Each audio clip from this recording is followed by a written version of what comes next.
Hello. Yo, How are you doing, Ben? I'm doing okay. Are you The sure? state of the Star Wars universe, It's not great.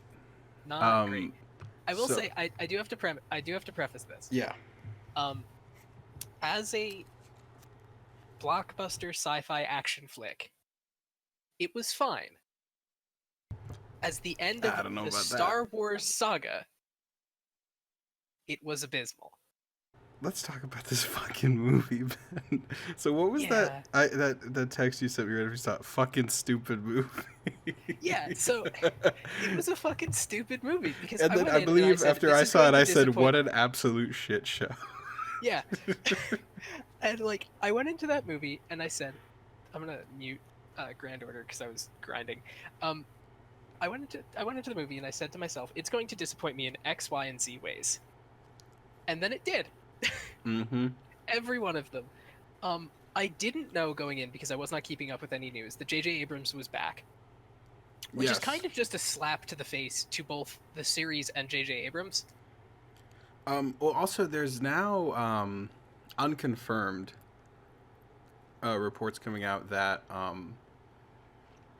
uh like that I guess like 70% of the way through filming the movie that he was intending to make, that Disney and Lucasfilm were like, no, no, we got to make this different movie instead.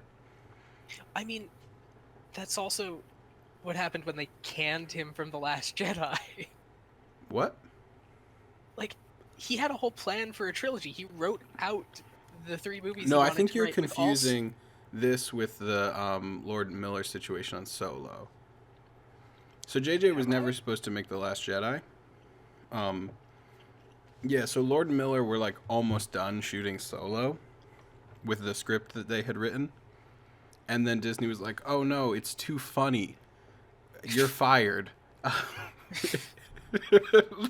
And then they brought in Ron Howard to finish the movie, which Ron Howard's a fine filmmaker. I wouldn't put him in charge of Star Wars. Also, the crazy thing to me was that like I was saying like since they announced the Solo movie, I was Mhm. saying in conversations with people that I think that a Han Solo origin story is a bad idea for a movie. I would never have picked it. But if you're gonna Because do you it, don't make a movie about your local weed dealer. if you're if you're gonna do it, the way to go is a comedy. This is also So, true, and yes, because he's a dude with a dog I thought and that in a shitty I thought fucking that van. Lucasfilm realized that, right? I thought that maybe they were doing it because they were like, we need to make something with like one of the big names as the title, right? And so I thought they realized that if they were going to do it, they had to do it as a comedy, and that's why they hired Phil Lord and Chris Miller. You It know, probably is. well, apparently not though, because they were like, "Oh, we didn't expect this to be a comedy. I know you're 90% of the way done filming, but you're fired." But anyway, so yeah, the thing with JJ is he was hired to make The Force Awakens, right? Mhm. And he was like, "Okay, so what's the plan?" And they were like, "Oh, there isn't one." And he was like, "Oh, okay, so we're gonna come up with one." And they were like, "No, make The Force Awakens." And he was like, "Oh, okay." And then he made it, and then he was like, "Just so you know, guys, I set up a lot of stuff. You may have noticed. Here's where that's going. Okay, Mhm. here's what I'm thinking. General arcs, and then here's the end point. Here's the payoffs for these setups." And then Disney was like, "Oh, okay, cool, yeah, thanks." And then, or sorry, not Disney, Lucasfilm. Everyone says Disney, myself included. Yeah, But because we blame them for it anyway. I Because if know, but Lucas were there, he would have just made the movies it himself. yeah, but it isn't. And they'd be not great, because he's George Lucas, but I think Disney. It sounds like Disney had a lot larger of a hand in the rise of Skywalker, but the Last Jedi and the Force Awakens aren't really their fault. They bought Lucasfilm and then they said, "Hey, can you make that Star Wars thing?" And then Lucasfilm fucked it up.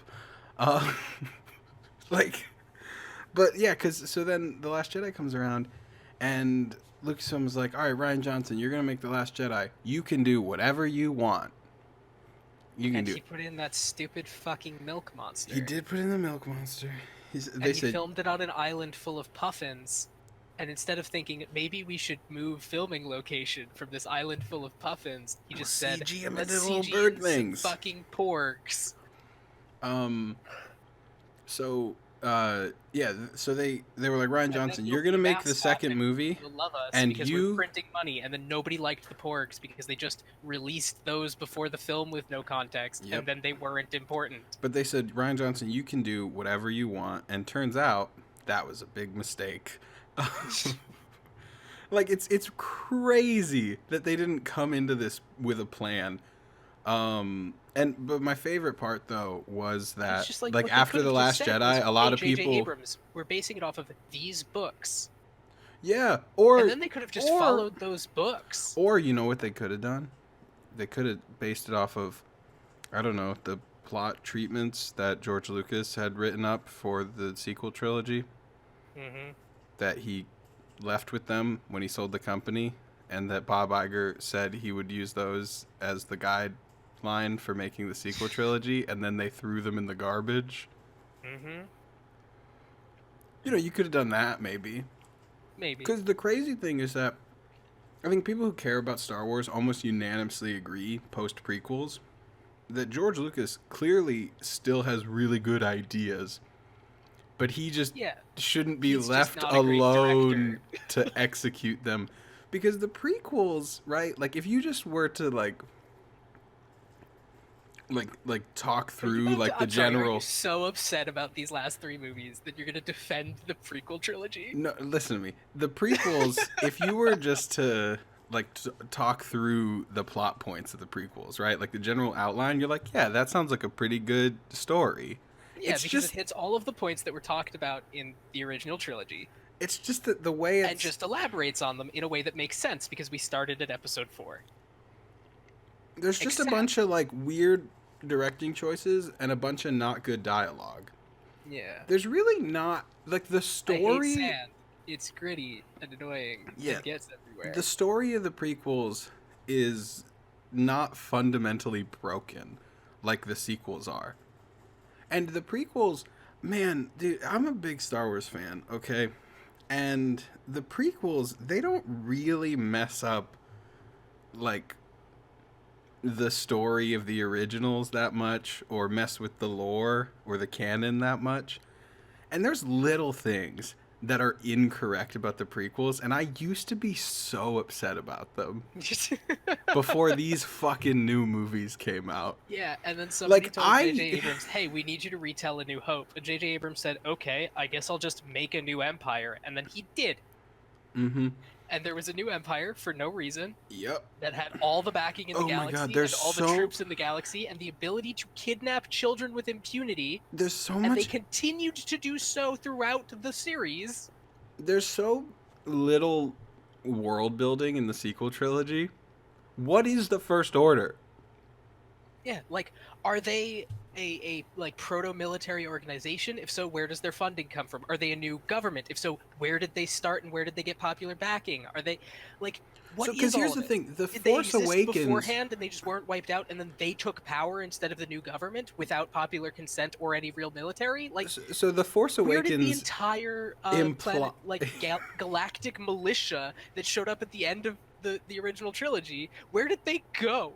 How Yep. did they lose a war such that there is another resistance So headed here's the by thing. the new head of government? Go back and watch The Force Awakens. Here's what it implies. Okay, it doesn't outright. It's some of these things it outright states, but most of this is implied by the film, right? Because I think J.J. Abrams very specifically was avoiding talking about politics because of the poor reception of some of the politics in Phantom Menace.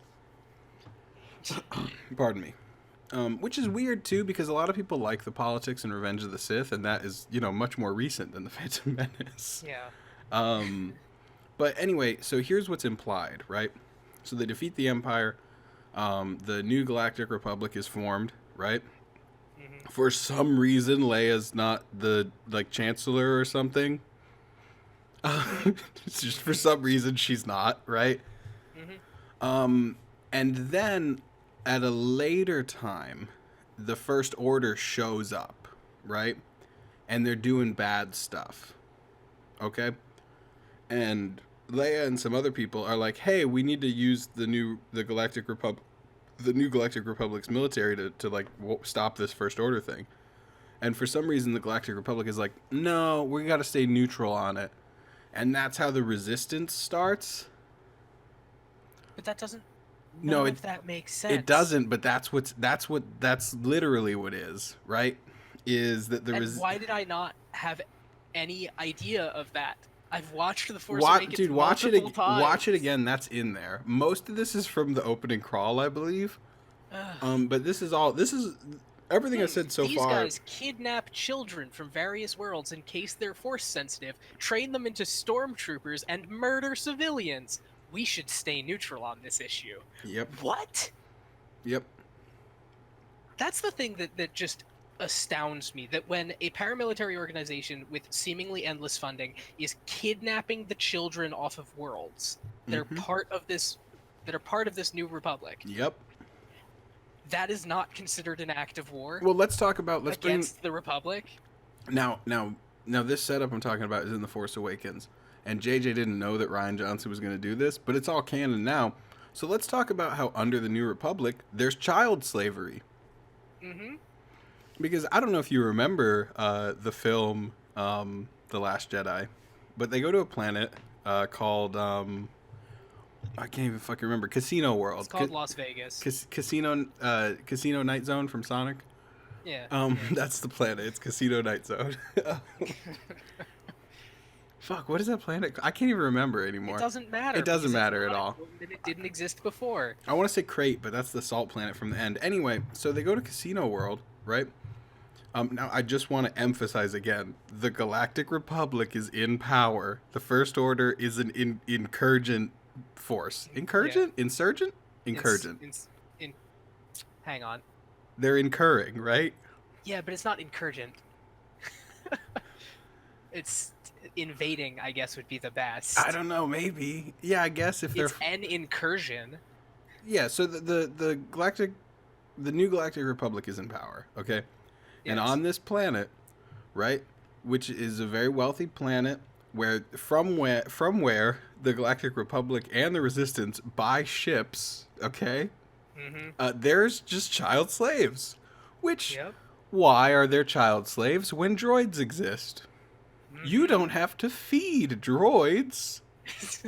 Droids don't need beds. You can put them in a closet or in a corner. You just put it in a corner when it's not doing anything.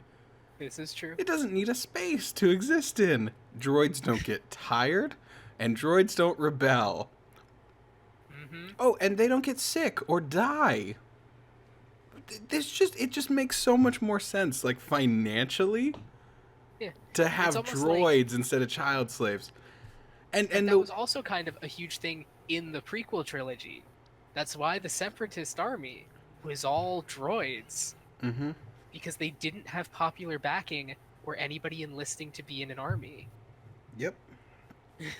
And like, okay, so let's talk about this for a second, right? Like in the prequels, Anakin's a child slave, right? Mm-hmm. And that's a bad thing. On a poor planet, right?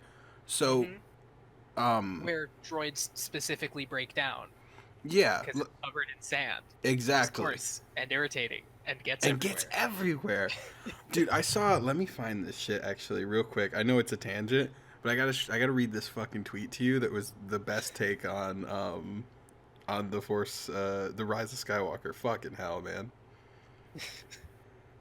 Where is it? Okay, yeah.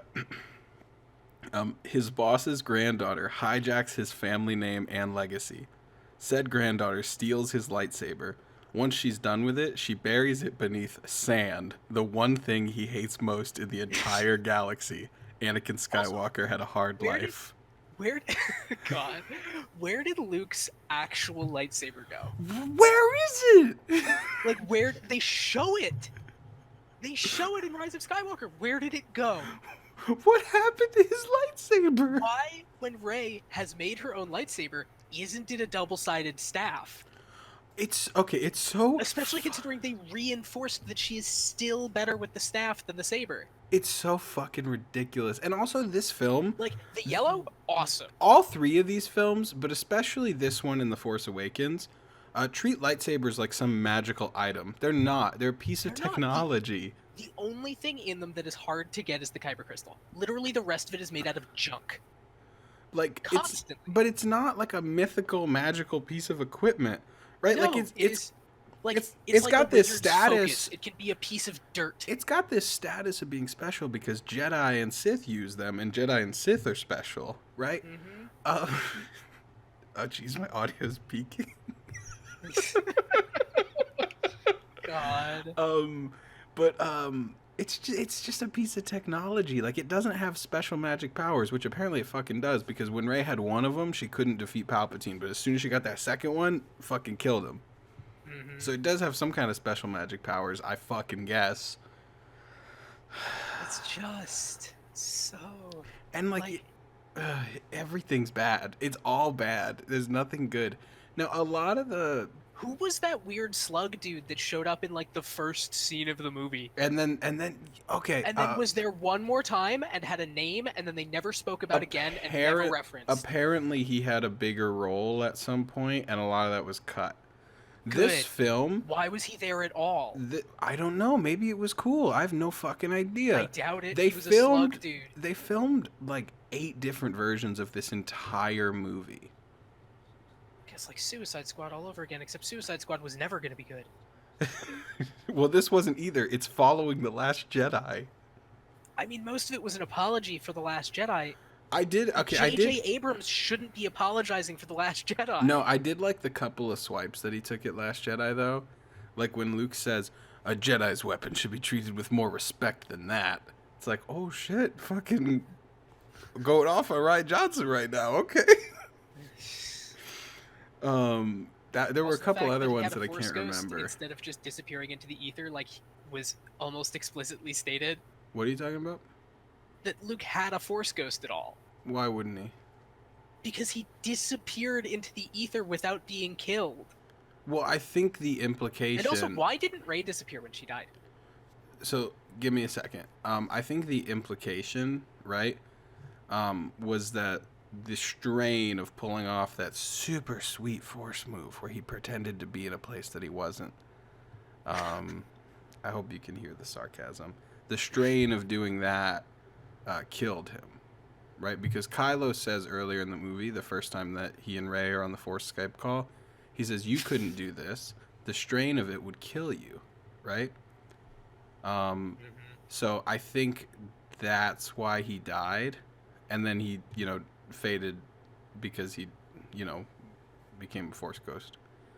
But here's the thing. Let's talk about that for a second, right? So Luke Skywalker, okay, who defeated Vader in combat, the literal embodiment of the Force, right?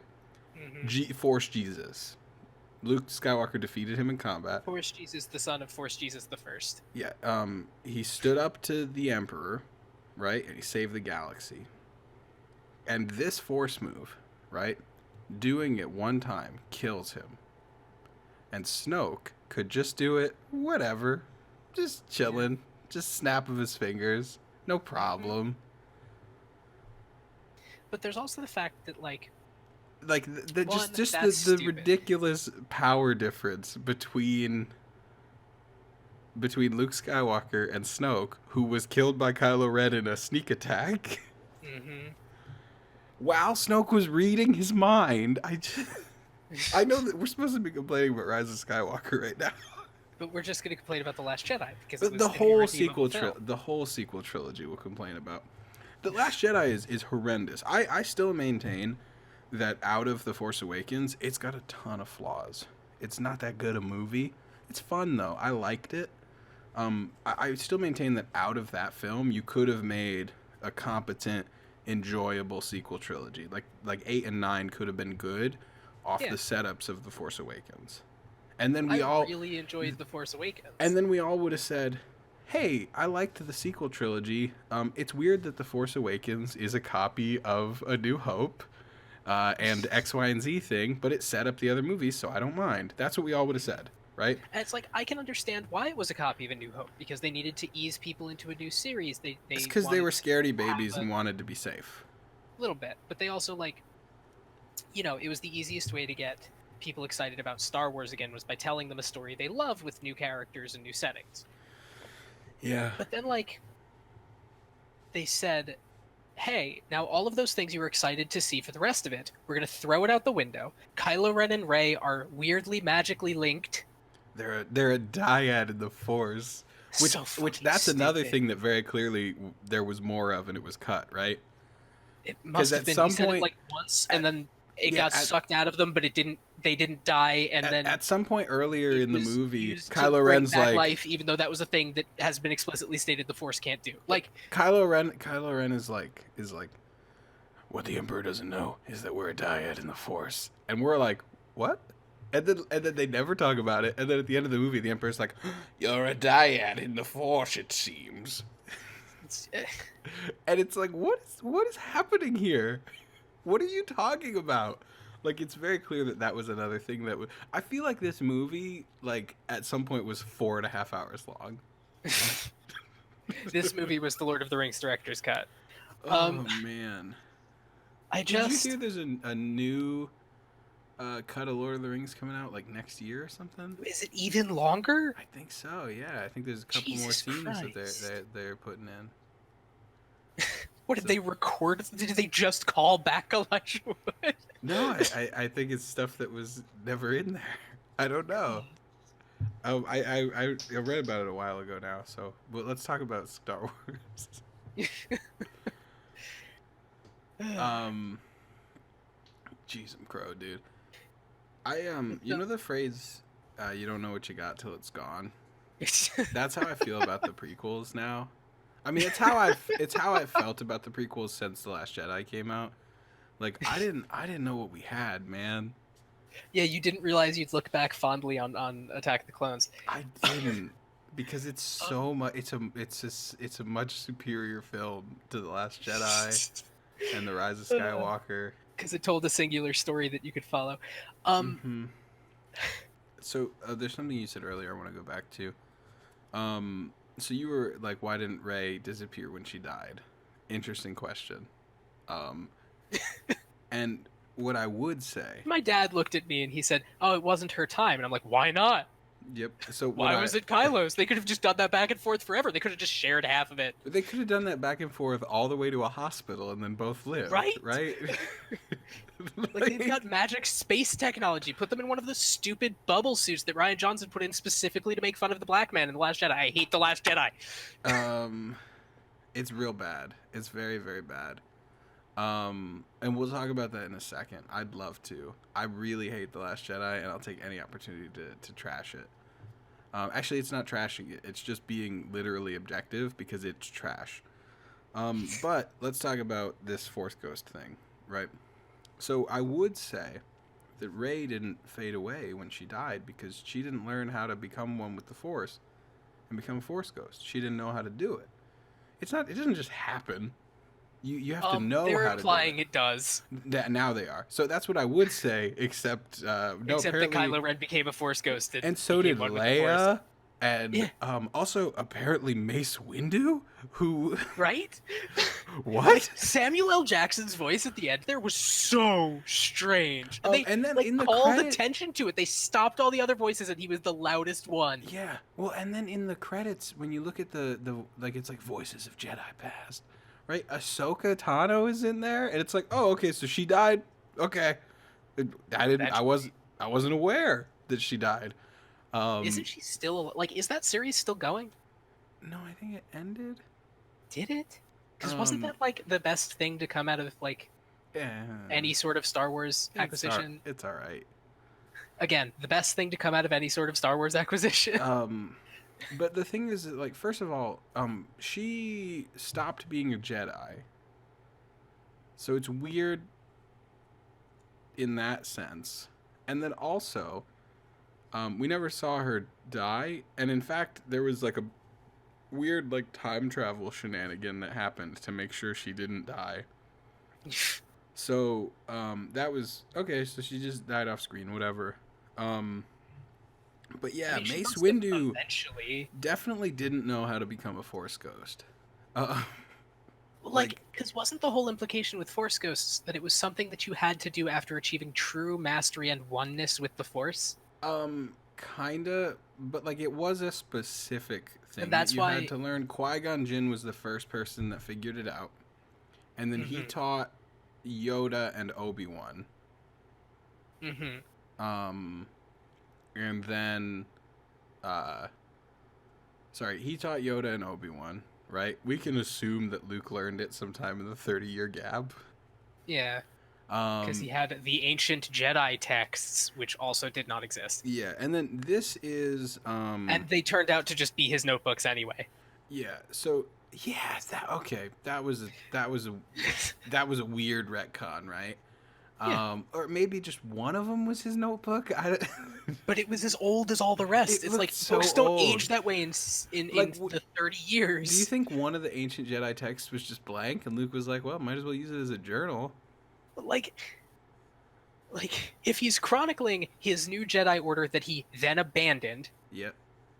um why does it have the search for a Sith wayfinder? Why did the Sith have dark science technology? Why did they claim that cloning was something that only the Sith knew about when there was a whole planet of There clone was so many. There were manufacturers? so That many. was the basis of episode 2 and There 3. was a thing called the Clone War. Mm-hmm. Do you? That they just forgot How about. quickly And you can? then they All right, reference like, oh, wait. World it War must Two be was more dark than. science and cloning. It's like, okay, if they were going to go with cloning, why wasn't he clone Hey, Palpatine? hey. Clone Palpatine How was a many thing that years they could have ago? used, and How he was many naked years for ago most of was those World comics. War They could have Two, used it. Ben? Like 80? 75? Yeah, Okay, so you know how more than the Clone you War. know how the Clone Wars ended literally 69 years ago? Oh no, I guess there's a time jump here, so 70 years ago, because this is a year after The Last Jedi. Mm-hmm. You know how the Clone War ended literally 70 years ago? Why does Yeah. everyone forget that it happened? There's also the fact that nobody like raised that planet. There's no Oh, reason for the Camino? Last Order. Yeah, Um, yeah, that's like they could have true just hired another Mandalorian, because, and then the First Order could have just hired them instead of kidnapping children all over the galaxy. well, Jango Fett's not necessarily a Mandalorian. I thought he was Um, specifically a Mandalorian. no, he is Mandalorian armor. Oh, Um, okay.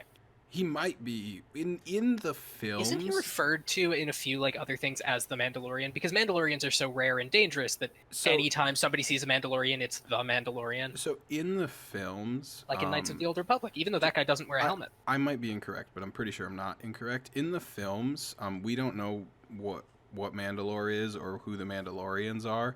So Jango Fett might be one, but we Hmm. just know that he and Boba Fett have Mandalorian armor. Okay. Um, and that's something like, whoa, holy shit, Mandalorian armor, damn. Yeah. Um, There's also the thing that like there's definitely you've been played Knights of the Old there's Republic. definitely been a bunch of stuff about it in outside material, and Yeah. then I haven't watched the Mandalorian TV show, but I assume I've that heard that it's like a note for note like Western, like yeah, Firefly. I've heard that the first two episodes are really good, and then the 3, 4, 5, and 6 are bad, and then 7 is Hmm. really good, and then I think 8 either just came out or isn't out yet, and that's the Given last that it episode of the is season. a TV show, I assume that there's different script writers for each one, Mm-hmm. which would explain that, especially since The biggest an online complaint I've heard about it is just that there's not a lot of plot. that would make sense. It Uh, is an online serial TV show about a dude with. with Baby Yoda. Okay. Also, it's canon that Yoda's race isn't like that. That What do you Yoda mean? looks like that because he's that old. What do you mean? Oh, like in terms of being all wrinkly and shit? That because he's tiny and green and wrinkly, it's Yeah. canon that he's just like that because he's like 900 years old and he's not supposed to be. Yeah, Yoda's very old. So having a baby Yoda race thing without a name for some reason and with no real species be tiny and wrinkly and green makes zero sense outside of merch sales. And that's it. Is they wanted to make a Yoda with bigger eyes that coos at people so they can sell little dolls and T-shirts. Can we talk about Yoda for a second? Hey, do you remember The Empire Strikes Back? Vaguely. I've All seen right. it a bunch of times, but You know vaguely. when Luke shows up on Dagobah and Mm-hmm. and Yoda is there and he's all like, "Oh, what's this? Oh," and he's being a Mm-hmm. fucking weirdo, Yeah, and it's because he's testing Luke to sort see of. how Luke would treat this like little weird, freaky dude in the swamp. I think that in the 16 intervening years between episode 3 and episode 4, Yoda just got dementia. But then he doesn't act like that anymore after he reveals that he's Yoda. Hmm. He just I don't acts know. like a really cool, wise Jedi Master. Um, so that's how Yoda acts in most of Episode 5 and Episode 6 is like a cool, wise Jedi Master, right? Mm-hmm. Because the being a fucking weirdo with the right, that was him Mm-hmm. acting. So how Because come? they were using the trope of the wise, Asian martial artist master. Um, maybe. So how come? Absolutely. So how come? I mean, Star Wars does have a lot of inspiration from like old samurai films and shit. Yeah. So how come in The Last Jedi when he comes back as a Force ghost, he's a fucking crazy weirdo guy who's going, Maybe he just really hated Luke. I don't know. Maybe he looked He at how must have. Luke aged and abandoned everything that was important to him in uh, Well, Yoda and pursuit of the true Jedi way, and Yoda said, "You're a fucking moron, so I'm not going to give you any respect anymore." Yoda and Obi-Wan must have hated Luke because they didn't, show up on the Death Star as Force ghosts and strike Palpatine and Vader with lightning and kill them. Oh yeah, remember how Luke's Force Ghost could affect the outside world when literally no other Well, Force Ghost could? well, Yoda in The Last Jedi used the Force to conjure lightning from the sky and burn the sacred Jedi texts. Well, they weren't really in there, but to burn the temple. God, Um, I also hate like so that's where it in broke, and then J.J. Abrams in this movie decided, fuck it, it's already broken. So then yeah. Luke touches a lightsaber, he physically holds it, which Mm-hmm. which begs the question, why not have him fight Palpatine? Mm-hmm. Because guess what Force Ghost Luke can't do? That's right, die. Well, no, actually, the Sith eat Force Ghosts Since when? since the Old Republic. That's not That's one canon. of the things to become a Sith is you have to literally kill and eat 12 Force Ghosts. That's stupid. That's Because apparently how Sith grow their powers is by eating Force that's Ghosts. stupid and doesn't Straight make up, you eat a bunch of ghosts. that's stupid and doesn't make any sense. And to me, nothing outside the movies counts. That seems to be Um, where they pulled it from, and also what Palpatine was referencing when he told Rey to strike him down and consume him was literal, um, I'm which doesn't make any sense because the whole point of the Sith in the prequel trilogy is that they kill their master before everything can be passed down. no, that's not the point. That's what And that's why Palpatine the did Sith are because it was progressively foolish of him. Palpatine but did a but that's why dumb. the Sith are progressively getting weaker and why every Sith has different powers. So the what the Sith And then they said, but do every Sith does generally, lightning. That's it. yeah, what the Sith do generally, right, is kill their master once they've become their equal or surpassed them, right, and then they take on their own student. But what Palpatine did was he was like, "Fuck that! I'm gonna kill him in his sleep early." Before he learned all the shit, you know. Mm-hmm. Uh, um, Also, like, is Exegol the Sith homeworld? Because they just it is also now. but they just also completely glazed over the fact that the Sith were a race of people What that again? Dark That's Jedi pretty much subsumed. like again. That's like never said in the movies, and they wiped all that from the canon. Well, then why do they So have their own language? I don't know. But yes, you're And right. a homeworld. You're right. The Sith were a race, and they were like the first race to embrace the dark side of the Force. So then Yeah, because Dark Jedi were exiled to the other the people unknown, who learned whatever. so then Sith became synonymous with Dark Force users. So then Mm-hmm. other people of different races who joined the dark side became known as Sith as well. Mm-hmm. But again, that stuff has been wiped from the canon, whether smartly or not. So they don't necessarily have to abide by that. I'm more mad about things that contradict the other movies, you know, Mm. or that contradict the same film that they happen in. Hey, how come there are like 10,000 Sith on Exegol? Well, I, No, how seriously, come? how come there are like 10,000 Sith on Exegol? I guess the Well, Force was how ever come there were? balanced. How come there were hundreds of thousands of, according to the people in the movie, how come there were thousands upon thousands of Star Destroyers fully staffed? There were 10,000 Star Destroyers with a cannon that could destroy a planet. Where did fully all these staffed people on come Exegol. from? Where did all these Yeah. troopers come from? Were they autonomous? Because if so, why didn't they all just launch? Why weren't they hidden throughout the system to blow up planets? All right, so let's Why weren't they sent with the fake Sith Lords in Snoke to be the First Order? let's talk about this for a second, right? So they had a navigational tower, right?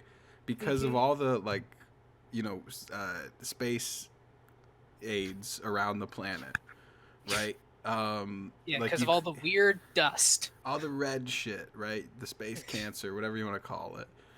It couldn't be navigated without, you know, special navigational. Why can't you just point exactly at Exegol and go light speed like you do everywhere else in the No, I'm galaxy? saying for them to leave the planet, right?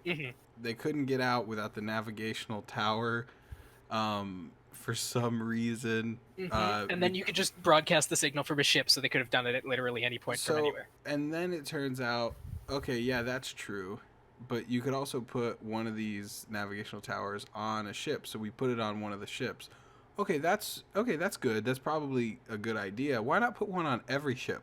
Now, don't tell me they don't have the resources to do that. There is a Death Star laser cannon on every single one of these ships. That is, extremely compact and not the size of a moon for some reason. It's not the size of a moon at all.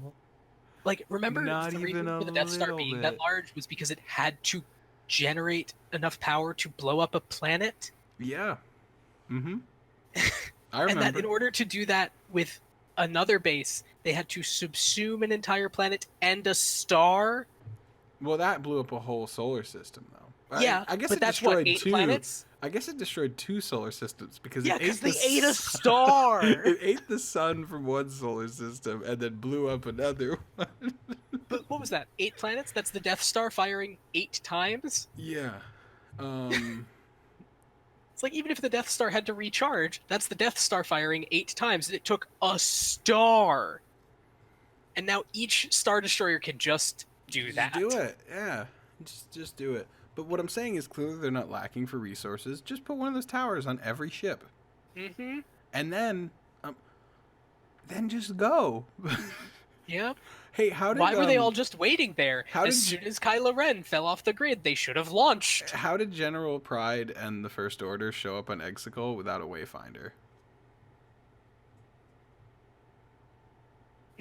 Yeah. That is also true. Yeah, you didn't think about that one, did you? Well, because presumably anybody with the knowledge of it could just point at Exegol and go. So.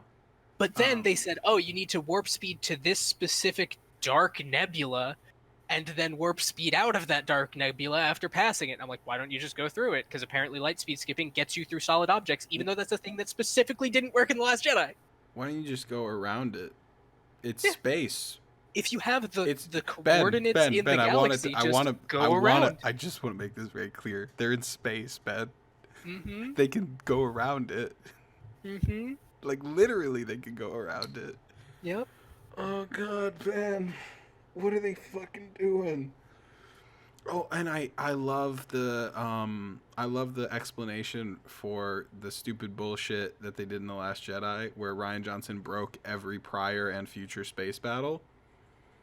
Yeah, by light speed ramming the entire First Order fleet. Mm-hmm. A thing that isn't and shouldn't be possible, right? Mm-hmm. He did that, and it broke every prior and future space battle. So they had to fix it somehow. And the way they did so was by ignoring it. No. There's a line. I don't know if you heard it. It's awful. It's terribly written dialogue. But I'm also going to explain why it's a bad explanation. So one character says, super awkwardly, we gotta pull off some holdo maneuvers. Which I just want to be God, that was clear, very that man is saying out loud, we need to kamikaze attack our enemies.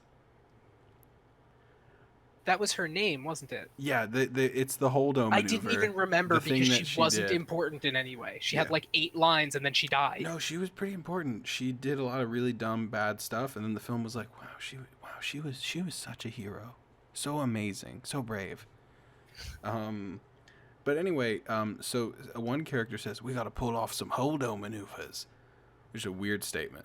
It's a weird statement to say, hey, we should kill ourselves. Remember how TIE fighters are short-range fighters, and that's like a plot point? It's really weird that they have hyperdrives now. That now every one of them has a hyperdrive, just like every X-wing has a hyperdrive, and every ship in the movie has a hyperdrive. Yep. And that's the whole point of carriers. That's why there are larger ships. Yep. Also, they seem to have forgotten that the big light things at the bay of every major ship, those are fucking shields. Yep. And you can't fire through them. Yep.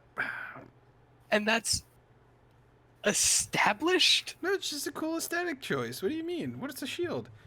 Like, Anyway, it doesn't let me stop continue. air. You can't fire through them. Have you played any Battlefront? Let me continue to talk about the holdo maneuvers. Okay, so he says that, and then Poe, in response, says, we can't do that. That was a 1 in a million. How? Just point and click. But let's talk about this for a moment, okay? So, before getting into why that's stupid.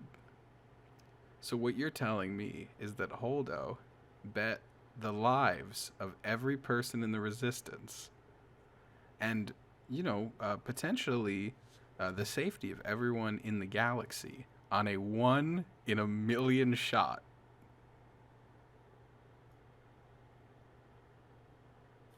Why is it that going warp speed, which is just going really fast, why is it that going warp speed doesn't hit things in the way?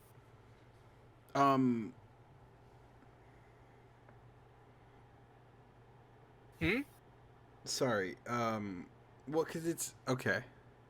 Because, like, I can understand why they never used it in the others, because it would make things kind of too easy. You wouldn't need beams, you wouldn't need bombs. You'd literally just need a railgun that can accelerate something to warp speed and then point it at stuff. Yeah, like even... And it would just go through them. Well, that's what I've said, right, is you could just have small, dense ships piloted by droids. Mm-hmm. Right? That you just wouldn't ram even into... need multiple droids. You would need an when AI and when an I said engine. piloted by droids, I mean there's multiple ships and each ship is piloted by a droid. Also very minimal droid, right? Mm-hmm. Literally just a direction. Just something to correct for, like, gravity. But here's the thing, right? So let's pretend it is a 1 in a million shot, right? That means it's possible, right? So what's the 1 in the million, right? Is activating it at the right time, at the right distance, right? Something like that. Okay. So you could figure out that math, right? And then you could just program computers to do that for you. And then it's not a 1 in a million anymore. Then it's a, I don't know, 1 in 2?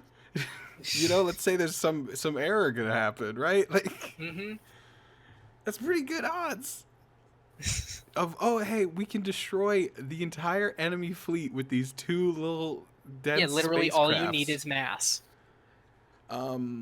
But so the thing is that, like, before what the is Last it, a war Jedi, crime? So is kidnapping children and training them into soldiers. Before the Last Jedi, right? The hyperdrive, you didn't touch stuff. But if that's also the case, then why did you need to avoid certain places? Why did Han have to make the Kessel Run in 4 parsecs? Okay, so why couldn't he just hyperdrive through that asteroid belt? All right, so let's. Why can't you just hyperdrive planet atmosphere to planet atmosphere and never get caught while smuggling? Okay, so let's talk about this for a second, right? Why would you ever not be hyperdriving if you were a criminal? So let's talk about this for a second, okay? So, I'm ignoring the movie Solo. Okay, I've not seen Solo, so that's fine with me. So Han saying that this is the ship that made the Kessel Run in 4 parsecs is him telling Luke about how fast the Millennium Falcon is. He's saying this is a really fast ship. This ship is so fast it made the Kessel Run in 4 parsecs. Okay, let's talk about what that means. Okay, so the Kessel Run must be a thing that people have heard of, because Luke doesn't go, "What's the Kessel Run?" He goes, "Oh," or something like that, right? Mm-hmm. He's like, "That's pretty fast." He doesn't say that, but that's what Yeah. So people know what it is. So it's some stretch of space, right? Or maybe it's a race or something. It's something, right? It's or a thing. route, or because he's a smuggler, so it would make sense that it's Yeah. a smuggling route. So it's a thing that people know about. Okay. So now parsecs, at least in Star Wars, is a unit of time. It's not. In Star Wars, it is. Hmm. It has to be. So like this is one of the things that I was going to bring up in the next podcast. Mm-hmm. That when they were writing, when George Lucas was writing that line, he sat Mhm. down with people and he said, we need to have a way for the Millennium Falcon to sound impressive. So we need something that we need a unit of time that sounds sci-fi. It sounds spacey, yeah. Yeah, but we can't use light years. Everybody knows that that's a unit of distance. And that's how that conversation went. I guarantee you. Yeah. So Somebody uttered the words, "Well, we can't use light years because that's distance," and they were an idiot. So here's the thing. All right. So in Star Wars, right, parsec is a unit of time. I don't. It does like that's evident from what's bad in front writing. of us, Yes. right. I don't know that it is bad writing, because the average person doesn't know what the fuck parsec means. Like, to the average person, somebody who's writing a science fiction film uses a word from actual science. To the average person, that's a made up word. Do you know what I'm saying? But it's not. But here's the, all right. But Ben, this is Okay. This is not a good point of contention. You're just wrong here, because like if you're making a movie and you are clear about things, you can set any rules you want. Anything can mean anything as long as you communicate it clearly to the audience. Because it's a fictional world, it's not real. Mm-hmm. So, like, you can do anything. You can have any word mean anything as long as you're clear that that's what it means. And saying the phrase, "This is the ship that made the Kessel Run in 4 parsecs," clearly communicates to the audience that parsec is a unit of time. Yeah, until people that knew what they were talking about turned around and said, "No, it's not." And but then in Star Wars said, it is. But That's then what in I'm Star Wars, saying to you. like, I need you to understand that Solo weren't the first ones to say that he did it by taking a stupid route. Like, the books have also done that. There's I don't care about other the books. things. I don't care about the books at all. And I don't care about Solo because they're not the movies. And also Solo's fucking goddamn ridiculous, okay? Because if you go by that movie, it's not impressive in the slightest that the Millennium Falcon made the Kessel Run in sorry, why do we keep saying 4? It's 12, right? 12 parsecs. We keep saying 4. Fuck us, dude. It's if you go by Solo, it is not impressive in the slightest that the Millennium Falcon made the Kessel Run in 12 parsecs, because, like, in the movie Solo, there's the Kessel Run is just traveling from Kessel to this other place, right? Mm-hmm. And it's this long route because you got to go around this space cloud with a Cthulhu monster in it, Mm-hmm. right? But if you go through the space cloud with the Cthulhu monster, it's super duper quick because you don't have to go around the space cloud with the Cthulhu monster. Mm-hmm. So, saying this ship made the Kessel Run in 12 parsecs, that doesn't tell people that's a fast ship. That tells people, oh, you're going to do a dangerous, stupid thing. I don't want to get on your ship. I'm glad you survived the Cthulhu monster space cloud, but I'm not getting on that spaceship with you. You're going to get us killed. Well, I mean, that's another thing, is that because it also Han Solo communicates that doesn't this is a good pilot. Han Solo doesn't say, I made the Kessel Run in 12 parsecs. He says, this ship did it. He's talking, and the context of the conversation is they're talking about the fact that it doesn't look like a fast ship. Or sorry, not doesn't look like, because they haven't seen it yet. But Luke says, "Is it fast, or is she fast, or something like that?" And Han Solo is like, "The Millennium Falcon's the ship that made the Kessel Run," right? So he's talking about the speed of the ship, And man, we lost. Okay, so that means that the Millennium Falcon, right? Whatever the Kessel Run is, because we're ignoring Solo, we're ignoring the books, right? We're just talking about A New Hope right now. Whatever the Kessel Run is, and however long 12 parsecs is, that is how fast Han Solo did that. And that is an impressive number. So whether he was doing that just flying, or if he was doing that with the hyperdrive, maybe it's really fast with the hyperdrive more than a regular ship. Either way, we know the Millennium Falcon is very fast. And that's what's being established there, right? So it's like, I get what you're saying about, oh, why don't people just hyperdrive everywhere all the time? And there are reasons that they don't, right? Like it takes a lot of, it takes a lot of energy, and like you could hit something on your exit from hyperspace. Like when you come out of hyperspace, you could hit something, which is why they have to like navigate the course. Then how is it beforehand. that they can move as fleets in hyperspace? Like, why aren't there just more accidents when whole fleets hit hyperdrive at the same time and then come out at roughly the same time? Not at the same time, but at roughly the same time. Good coordination. Sure. I mean, I think that's good coordination is believable in a film, right? I don't. Why is it that when being chased by people that don't have any communications with you and don't know when you're going to hyperdrive and just have the reaction time to hit their switch, they can come out right behind you? Are you talking about in The Rise of Skywalker? Just in general. Well, that has never happened before The Last Jedi, in which they introduce hyperspace trackers, which also breaks fucking everything. It breaks everything, dude.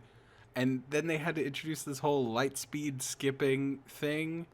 Because they really wanted to do Guardians of the Galaxy nonsense. Well, and yes, and also they had to introduce that because that's their way to not get tracked through hyperspace, is by jumping a bunch of times. Which, Ben, I gotta tell you, I'm not a writer or a genius at stories. But they could have just said that they invented a thing that blocks hyperspace tracking. That they made a jammer. I don't even remember them saying that that's how they don't get tracked. They don't say it. They don't say it in The Rise of Skywalker, but it's implied. I thought that the implication was just that he was doing it so that it would cause a bunch of new obstacles for the enemies, even though it would also cause a bunch of new obstacles for him. Because if they weren't tracking him through hyperspace, how could they follow him through those jumps? They hit their buttons at the same time, and it looked cool. But they don't know how far he's going. They hit their buttons at the same time, and it looked cool, and they could see him in hyperspace. No, they couldn't. That's not how it works. I know. So they're tracking him through hyperspace, because. Okay, why didn't they just keep tracking him through hyperspace afterwards? Because why didn't they keep you know how the TIE, you know how the TIE fighters, well, they all are short-range ships without hyperdrives. They shouldn't be ranging this far from any sort of base. You know how they don't have hyperdrives on them? Well, they also, in at least The Last Jedi, didn't have hyperspace trackers on them. Only the Star Destroyers did. But now the TIE fighters have hyperdrives and hyperspace trackers. Also, like they jump to like a couple of different worlds that are just full of crazy obstacles. Which also, let's say you're randomly jumping through space 3 times. Odds are you're gonna land just in the middle of space all 3 times. Yeah, you're just gonna be in the middle of nowhere. Because most of space is space. Most of it isn't planets. But anyway, all 3 times they land on planets with crazy obstacles, and somehow the Millennium Falcon, the largest of the ships there, doesn't hit anything. Yep, even though TIE fighters are specifically more maneuverable. They got those twin ion engines, man. They're very maneuverable. It's goddamn ridiculous, dude. Oh man, what the fuck were the Knights of Ren? Oh, dude, those were concept art that were cut because they were fucking stupid. And then they just put them in, and then also they weren't loyal to the person who made the order. Yeah, they were loyal to Palpatine for some reason. For no reason. What should have happened is they should have showed up and they should have They're gotten on literally one knee called and followed him in. They're literally called the Knights of Ren. Mm-hmm. Either Okay. they were brainwashed soldiers of his, or they were what passed for his friends that he gave cool titles and weapons because he was a nerd. Oh, Instead, they were just different Imperial guards they were that weren't functionally Jedi's for no reason. stormtroopers. Mm-hmm. Well, they Also, were the how same come dudes in the red armor that were chumps in that last fight in the Last Jedi. how come they're beating up Kylo Ren with like just pieces of metal, and he's not using the Force? Yeah, because you need a lightsaber for it, didn't you know? You have to have a lightsaber to use the Force. Yeah, the kyber crystals are the source of the Force. the the Force source. The Force source. But let's The jump Force, back to the if Force you would. Awakens for a moment. Remember in that movie where Snoke is like, Kylo, master of the Knights of Ren, and we're all like, the Knights of who? What now? Right? Because we were all excited. We were stupid. We didn't know. And I don't know about you, okay, but I assumed, and I think a lot of people assumed, that the Knights of Ren, were Like some defunct Sith order. yeah, we're like other, dark side Force users, you know? Mm-hmm. Instead, they were just some dudes that he gave really inefficient weapons to Really bad. later on. Really bad weapons. One of them was the big cleaver. Also, you know what would have been probably a good idea? If J.J. Abrams or Rian Johnson had watched any Star Wars before making these movies. J.J. Abrams was super excited to be working on it because he loved Star Wars. Yeah, I don't know. It seems like he didn't watch And any then of in The it, Force though. Awakens, he made a love letter to New Hope. And he said, these are all the things I set up with this character that's really cool, and we're going to put Luke Skywalker at the end. I do feel bad for J.J. Abrams because here's the thing, right? Is everything he set up in The Force Awakens, in The Last Jedi, methodically, surgically, Rian Johnson goes through and goes, oh yeah, see this thing? Fuck you. Right? Mm-hmm. like he just, every like question that The Force Awakens brings up, Rian Johnson takes it and gives you the worst possible answer. Mm-hmm. And then questions that The Force Awakens didn't even bring up, Rian Johnson pretends that it brought those questions up and gives you the worst possible answer. It's horrible. It's horrendous, dude.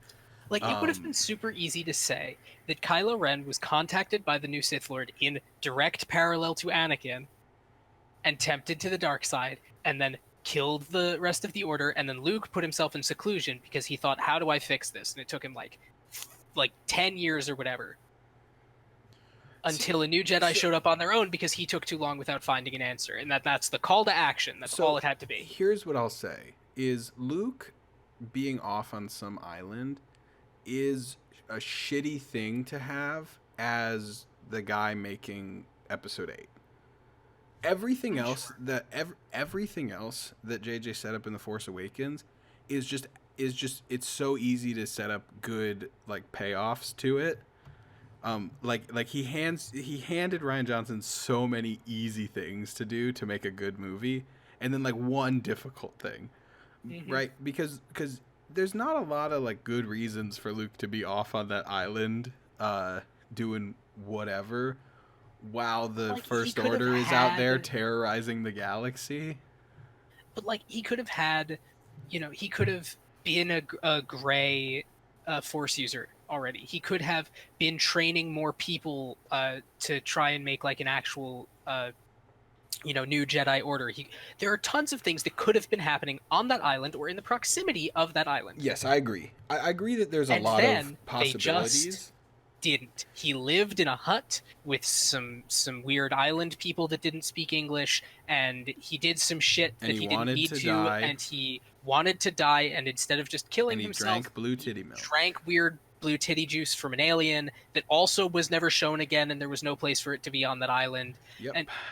And so just all of it was so dumb. It's another example of Rian Johnson giving the worst possible answer to a mystery that was set up. Mm-hmm. Right. I think that is the toughest question to answer from The Force Awakens, because it is weird that Luke is just off on this island. But you're right. There are ways to answer it. Right. like it could be a thing where, you know, It could be one stop of many. It could be like, well, it could be a thing where, well, because here's where the problem comes in, right? Is Luke went to this island, but also he left a map to where he is, but he left it in like two pieces, one piece with R2 and the other piece with Lor Santeca, right? mhm. So it's weird, right? Giving like a coherent answer to that question is strange. But I'm sure that Um, he wrote one out. JJ might have, yeah, he very well might have. I'm He sure that he did. probably And then did. in those scripts that they threw out, they Well, just the didn't other thing find is it. apparently Ryan Johnson started writing The Last Jedi before Force Awakens was finished. God, that's so stupid. Yeah. Also, he had said around the time that the movie came out that the final product was probably about 90% similar to the first draft. So he wrote one draft of the script and then some stuff changed during filming, but he Hmm. only wrote a single draft. He did not redraft, and that is evident in all the horrible inconsistencies in the movie and the bad plotting and the bad dialogue and the fact that there's like 5 acts in the movie. Seriously, there's like 2 first acts, and then there's a second act, and then there's 2 third acts. Like, it's super weird. It's not good. It's bad filmmaking. Um, Jeez, I'm crow, dude. How did we? Hmm. Man, it's yeah. A lot of the Rise of Skywalker problems do stem from the Last Jedi, which is why we keep ending up there. Uh, it's But it's so like, bad, dude. there's But yes, also the fact that there's JJ. tons of stuff you could have done with Luke on the island. I feel that that's the hardest question to answer because all the other questions are really easy to answer, and there's so many easy options to answer them that everyone would have been so excited about. Hmm. Because here's this is the thing I'm most upset about, um, in terms of like questions, right? Is that in is the Rey's parents thing, okay? Because in the Force Awakens, right, Rey knows who her parents are.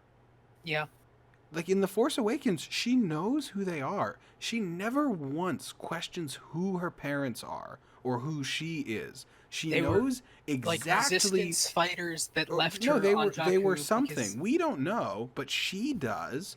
She knows exactly who her parents are, and she knows that they left her on Jakku, and Hmm. she thinks they're gonna come back, right? And her character arc in that movie is her coming to terms with the fact that it's been like 10 or 15 years or whatever, and they're never coming back, right? And she needs to go out into the world and become her own person and do the things that she thinks are the right things to do and help these people that are becoming her friends, right? Like Hmm. that's her character arc, is learning to leave, this little nest of hers on Jakku and go figure out how to be a person, right? Hmm. And it's pretty well done. It's kind of simple, but it's pretty well handled, right? But the movie, The Force Awakens, doesn't ask the question who's Rey's parent, right? Hmm. Now, here's and the reason that a bunch of the fans, myself included, asked the question of what's Rey's backstory? Is her parent someone, special? The reason we all asked that question wasn't because we cared who her parents were. It's because she very quickly and inexplicably gained a high degree of mastery over the Force, and then beat Kylo Ren, who'd been trained by Luke Skywalker in a lightsaber duel. I Right? think that the point of that was specifically to show that Kylo Ren was bad at it Why is he bad at it? because he completely threw out all of his teachings and also made a lightsaber that is constantly being pulled by gravitational fluctuations in its own kyber crystal. So the And that's why he movie, swings it the way he the does. film opens, right? Yeah, with Which him showing stopping us laser how beams. skilled Kylo Ren is with the Force. I will say also, she is a more than proficient combatant before the Force. I don't know about that.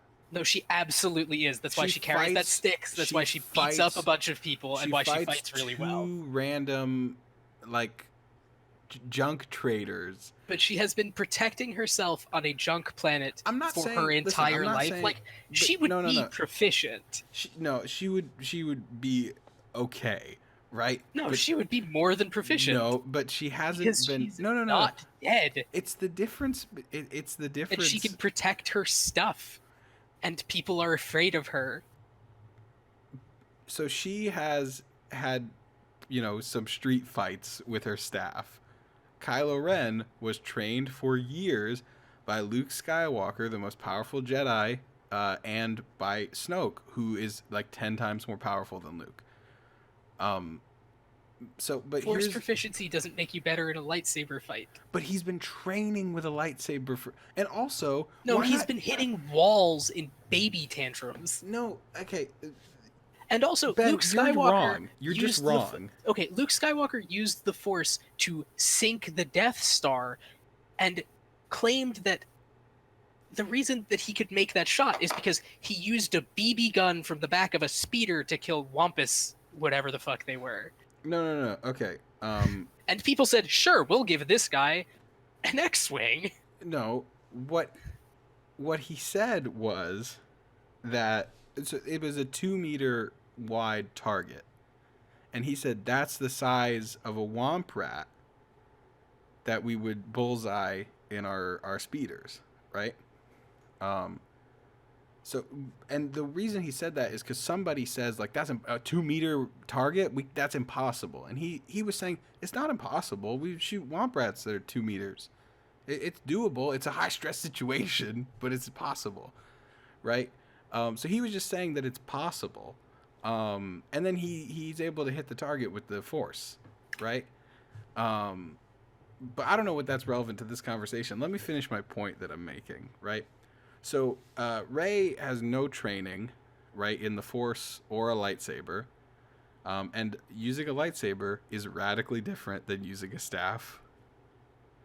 But she has no training in either of these things, right?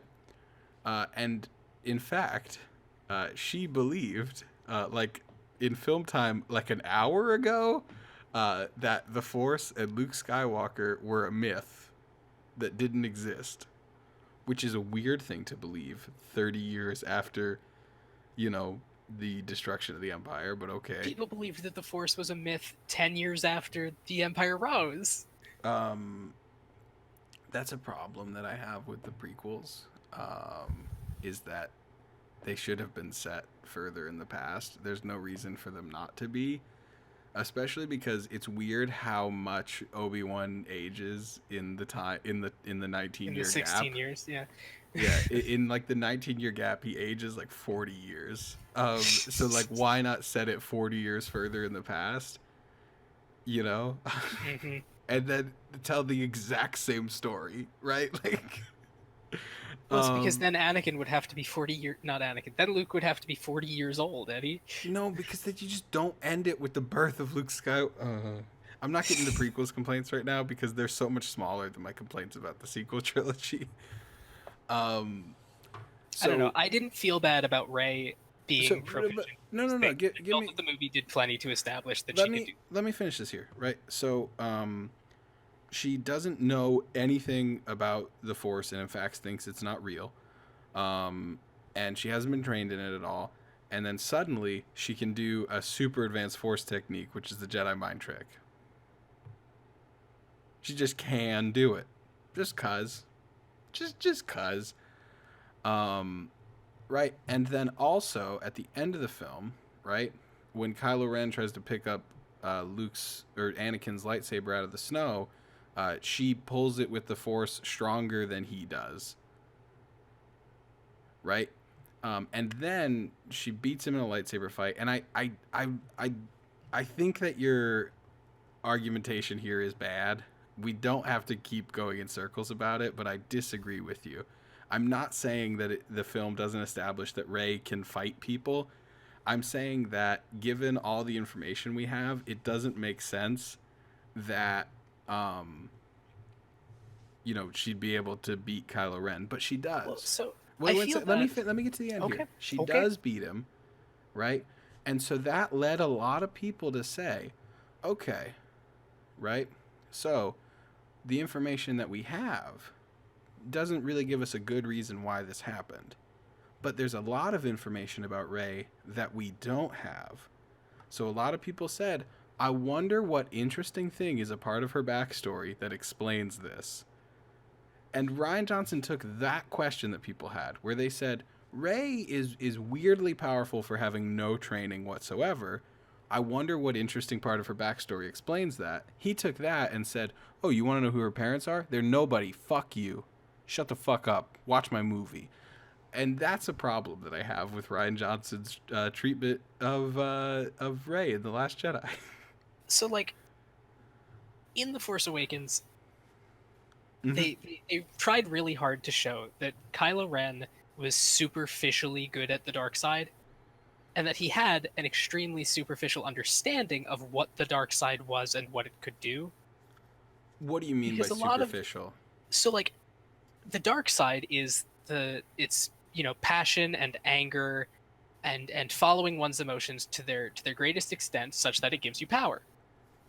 And how he took that was anytime something goes wrong, he throws a baby tantrum, destroys an entire room with his weirdly broken lightsaber, and then kills some dudes.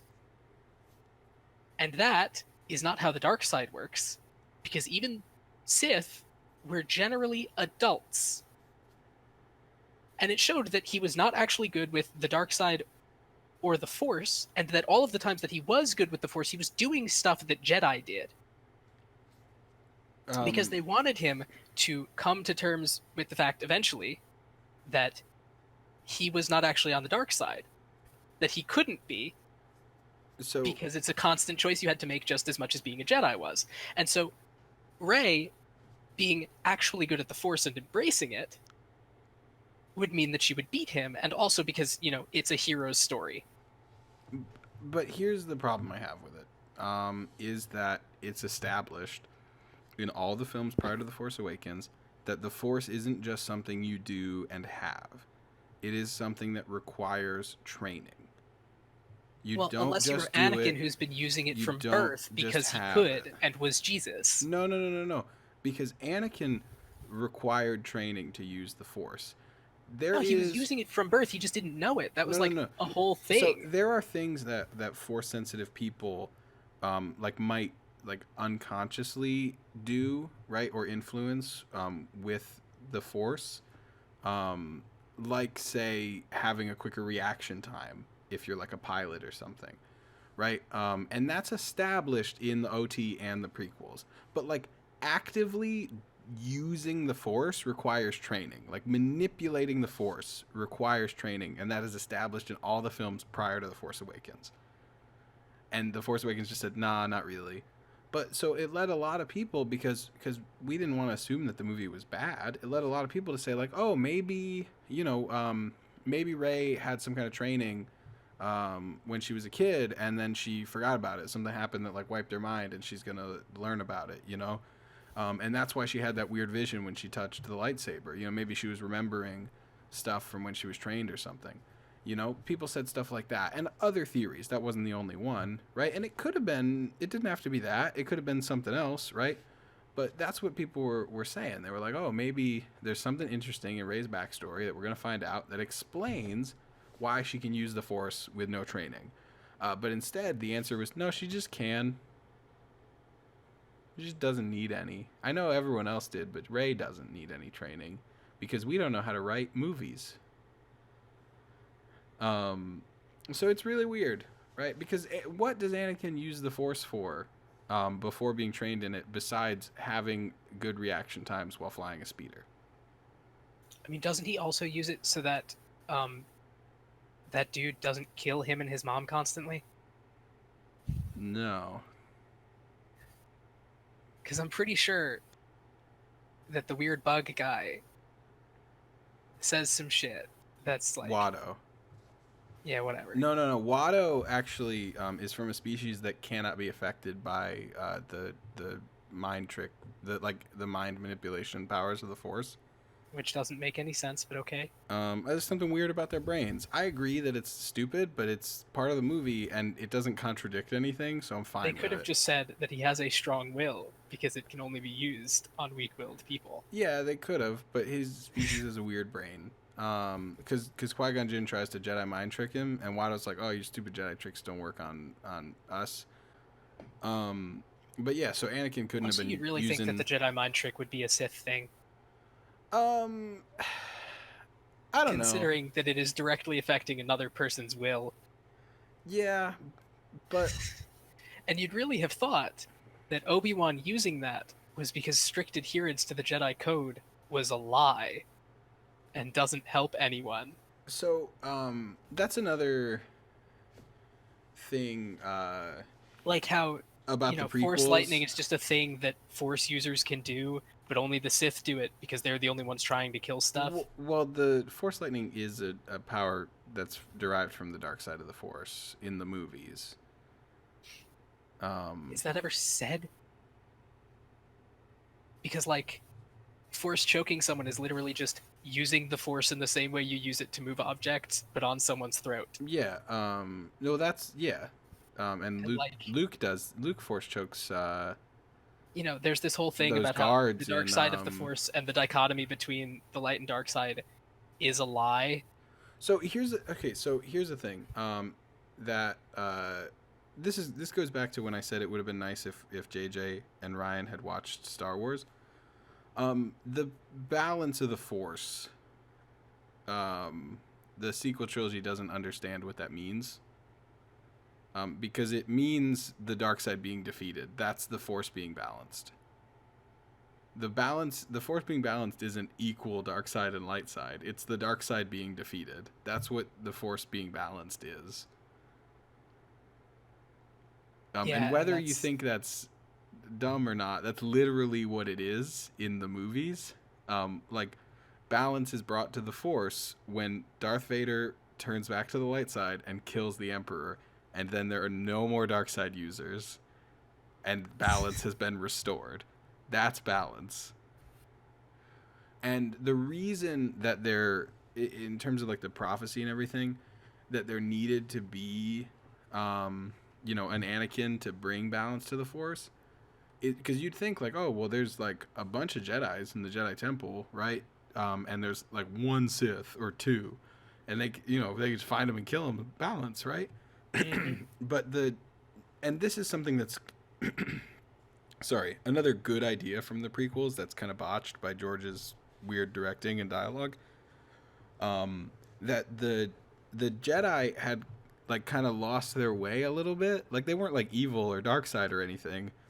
But like, with all the like, you know, oh, you can't have attachments and yeah, all that the they were weird rules in strict XYZ. adherence to the light side. They were well, but what they had done was become very like force neutral. And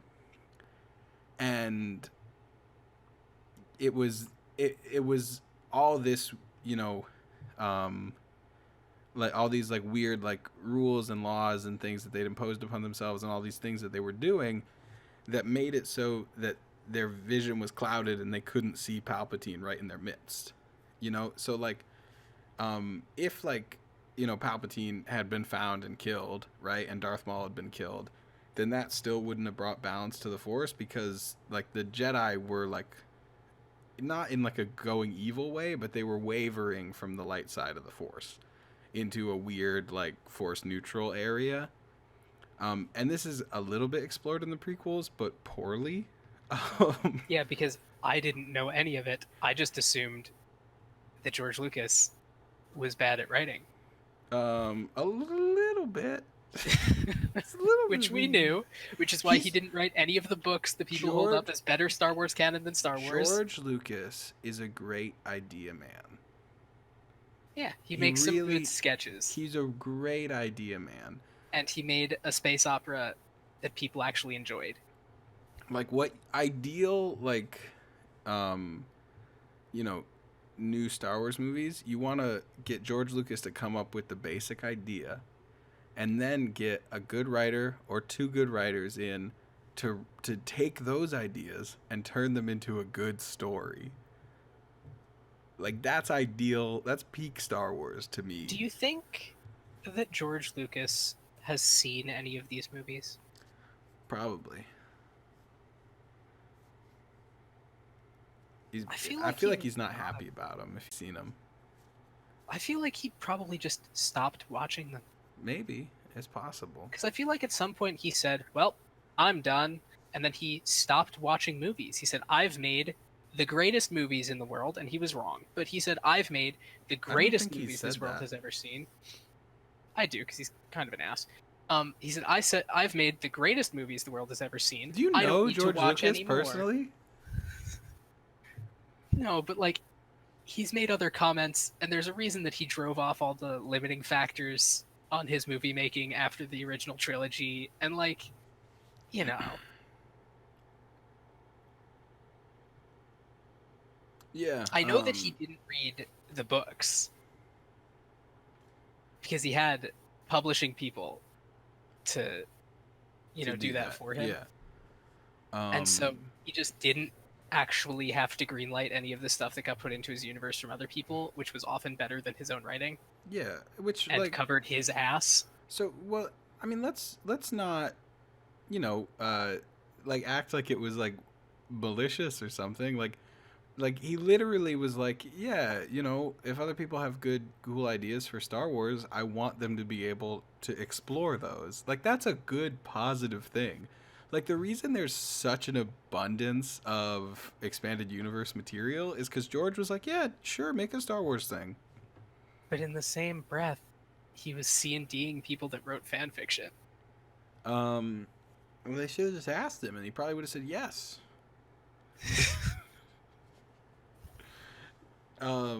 It's like you used to get threatened with actual lawsuits if you wrote anything that even implied that Luke and Han might be in love. Well, it's because, Han and Leia are in love. Even then, it's just like, Luke and that's Han what fan can't fiction be was. in love because Han is in love with Leia. So was Luke for a bit. Yeah, and then he was like, oh, that's my sister? Never mind. But it's just like... Luke was like, that could have been bad. Good thing that this Han Solo character was around to compete with me. I mean, an unfortunate circumstance could have arisen. Mm-hmm. And that's why Luke and Han became best friends, is because Luke was like, man, that guy really saved me from a bad circumstance. Do you ever see the cast photo of during the script reveal when Carrie Fisher and Mark Hamill found out that Luke and Leia were related? No, I haven't. It's hilarious. They're both so shocked. Yeah. Well, that was kind of like in Empire, right? Before the film came out, the only people that knew that Vader was Luke's father was George, the director, which was that Irvin Kershner was Empire? I'm not sure. Let me just check.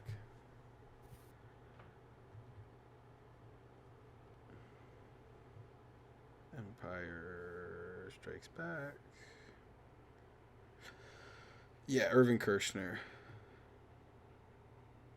So it was George Lucas, Irvin Kershner, Lawrence Kasdan, who wrote it, Mark Hamill, and James Earl Jones. They were the only people before the film released that knew that Vader was Luke's father, right? Because in the script and what they shot with, right? Because they dubbed over, like, James Earl Jones wasn't on set, Mm-hmm. It was the other guy in the costume, and then they dubbed over the Darth Vader lines. But what they shot with was, no, Luke, Obi-Wan killed your father, right?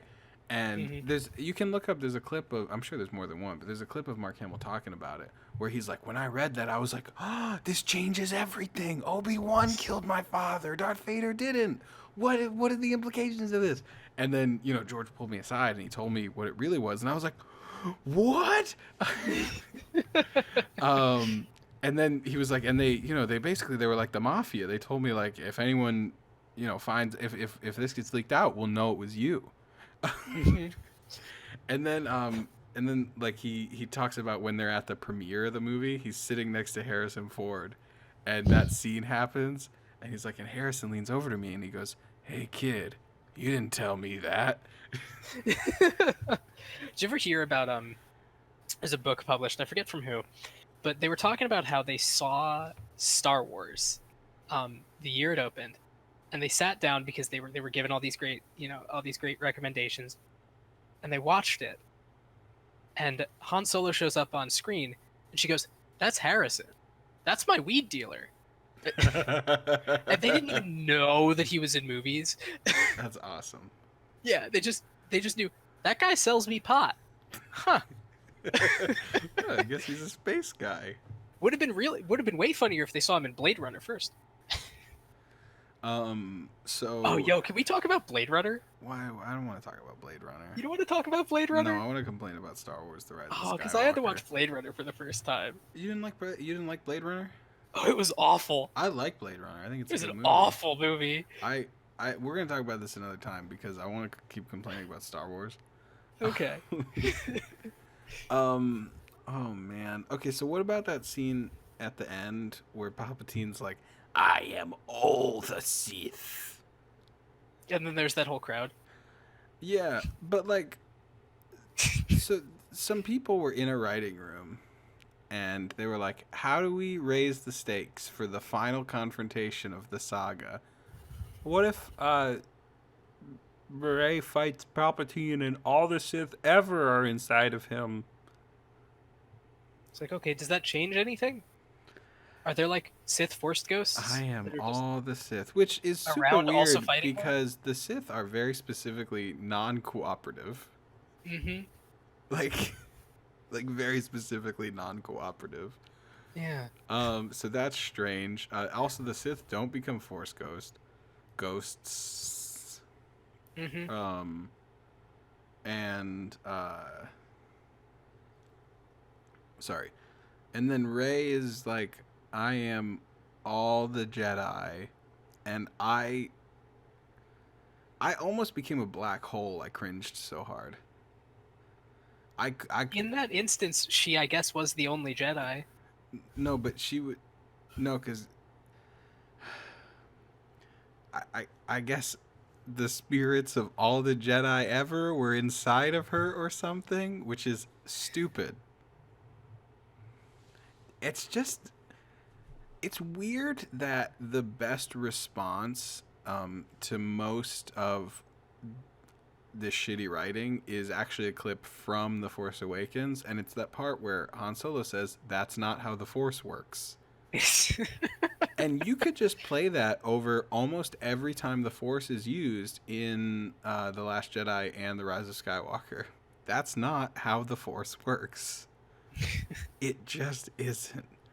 Also, Have you tried out the new game? Fallen Order? I haven't. Yeah. You haven't? I have it in my basement, and I have yet to try it. Well, you have it on the PlayStation? Yeah. Okay. Well, maybe if you play it and like it, I'll borrow it from you or something. I don't know if I want to buy it. I mean, it's Evie, so you'll have to ask her. Oh, okay. Got it. Because she cares way more about the Star Wars pew pew than I do.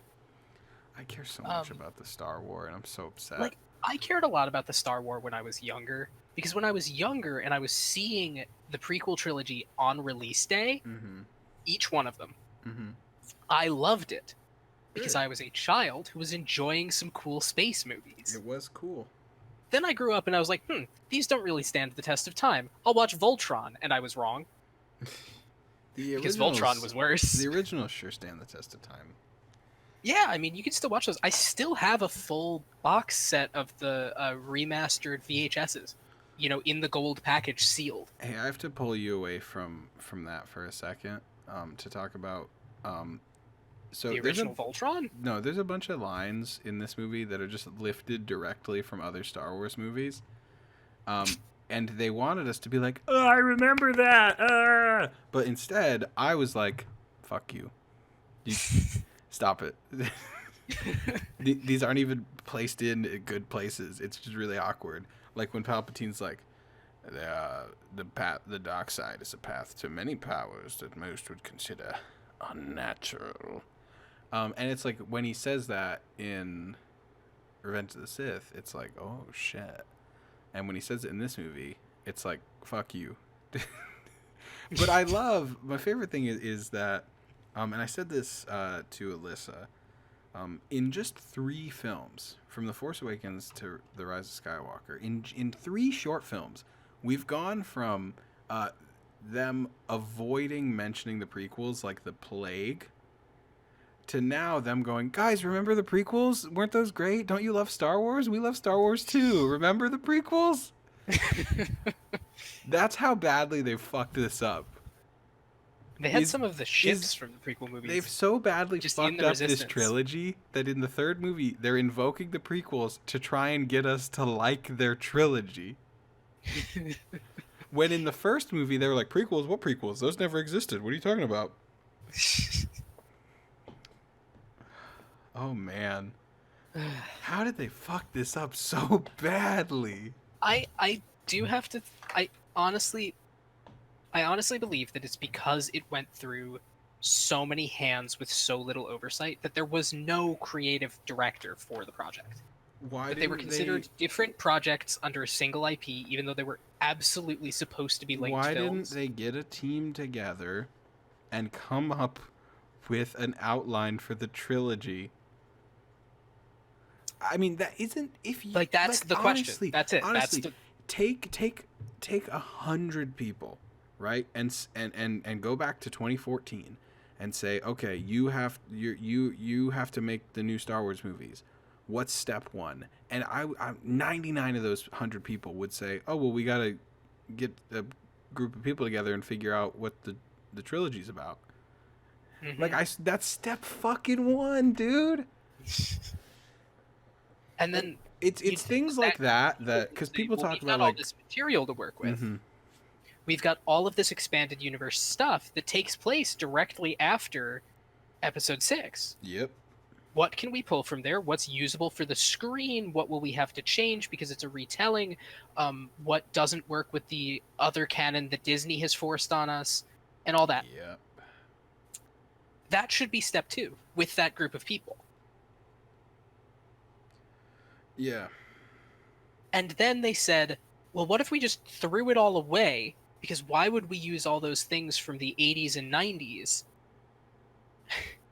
What if we just made new characters, didn't release any proper merchandise of them, didn't market them properly for the sake of a twist that nobody cares about, and then didn't have a cohesive trilogy? Yep. And instead of having a group of 20, writers from the biggest media corporation in the world plan out a movie, they said, let's give it to these 3 writers that aren't allowed to talk to each other. Let's lock them in stone cells on opposite sides of the world. They were allowed to talk to each other, and the second guy said, fuck you and your movie and your plans. I'm doing what I want to do. Especially considering how many interviews came out that they said, we need to be really careful who we give Star Wars to. They have to treat it with the proper respect, and they have to have the right vision for Disney. At all. And then they just didn't. And there's a conversation that a lot of people have that's like, whose fault is this?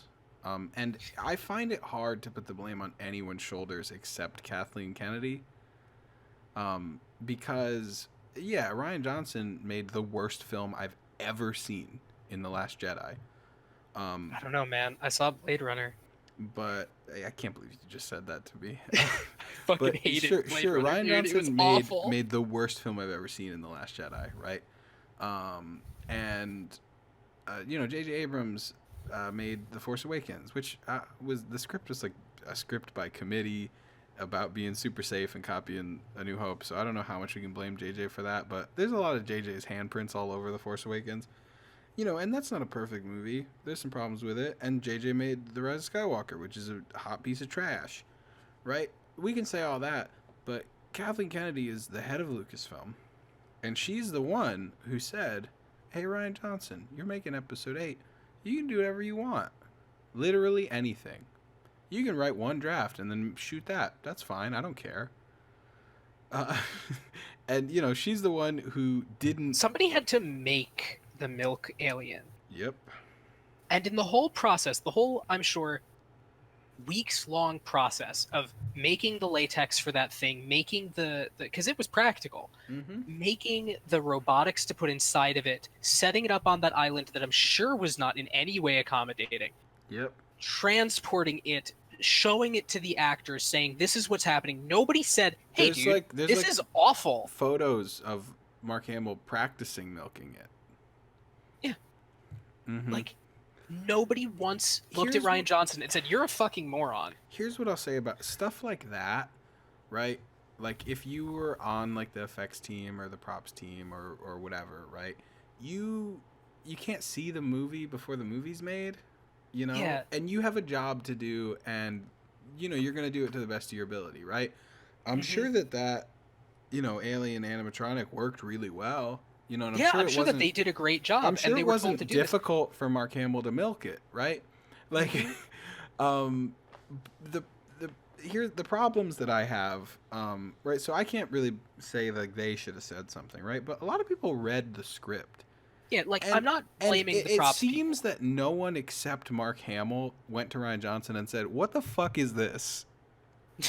At least no one who was in charge of Ryan Johnson said that to him, because we know Mark Hamill said it to him. We He know said Mark. it a lot. We know Mark Hamill said, "Hey, Ryan, what the fuck is this?" Well, it's like Mark Hamill the whole time was advocating for Marasov to be included Oh man, because Mark Hamill These actually films was don't- invested in the extended universe. these films don't deserve to have Mark Hamill in them. Mark Hamill doesn't deserve to be. Treated this way. Yeah, he doesn't deserve these and films. The thing is that like because like he understood the character that he was playing, right? Mhm. And when he said stuff like, and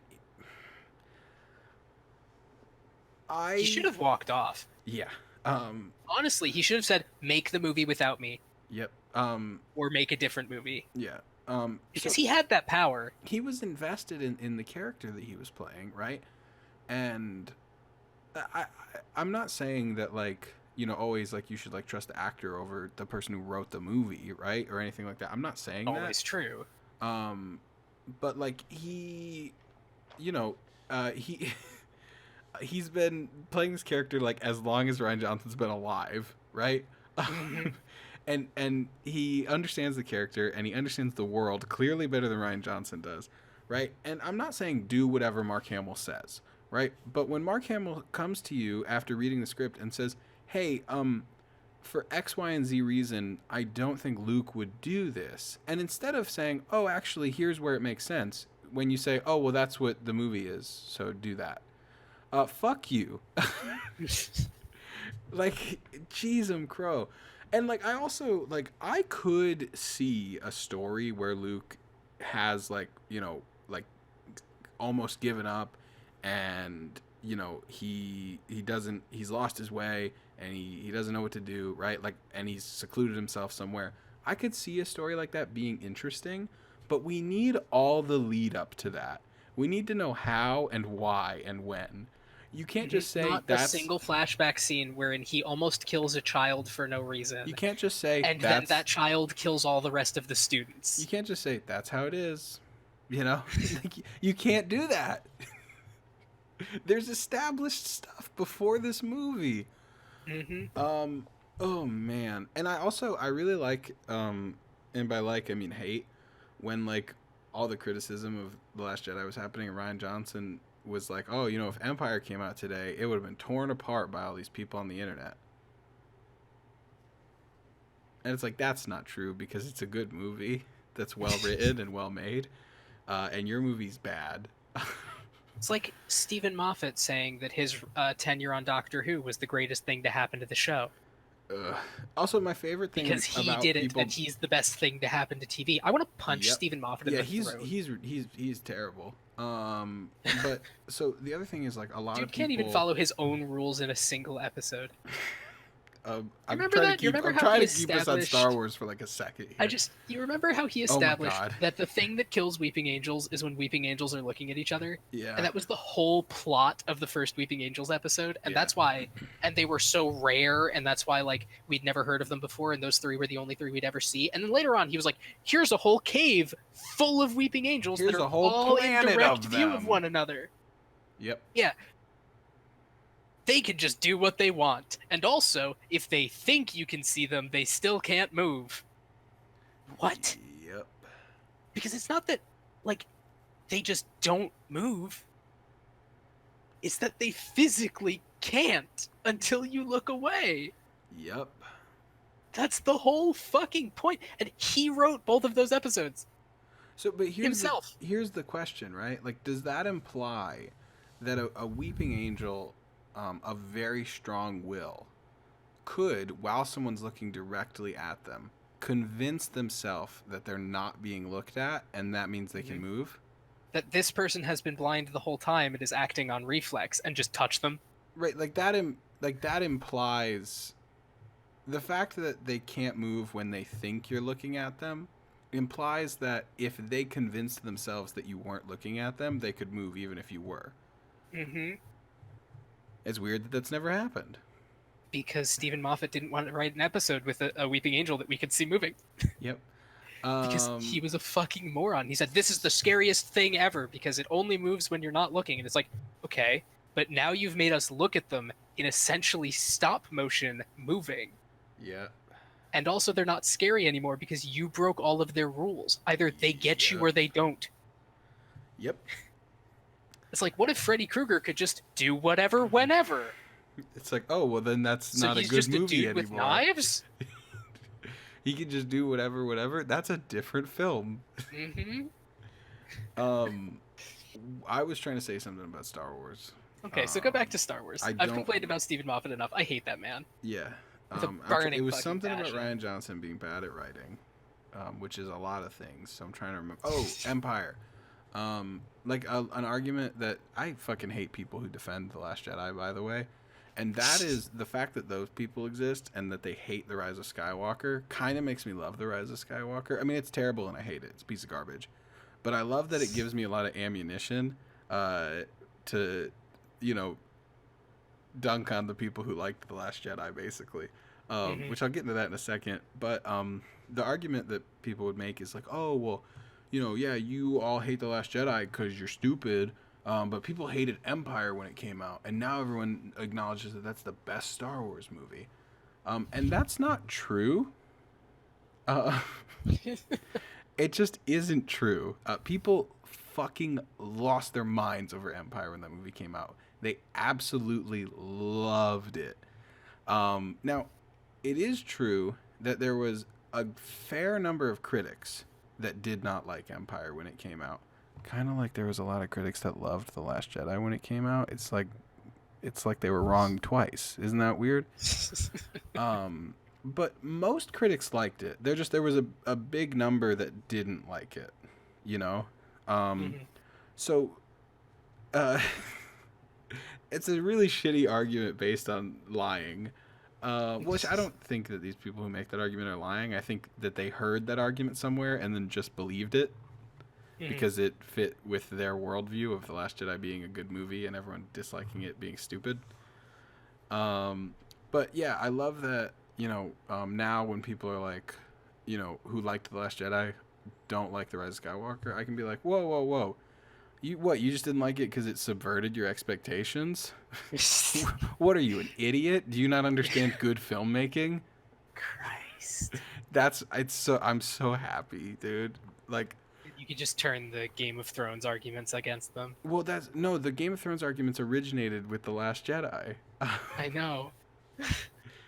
Oh, man. Because people were like, oh, you just didn't like that it subverted your expectations because Ryan Johnson's such a skilled, nuanced filmmaker that he subverted all your expectations. It's like, no, I didn't like that it lied to us multiple times. Subverting expectations. subverting someone's expectations is the easiest thing to do.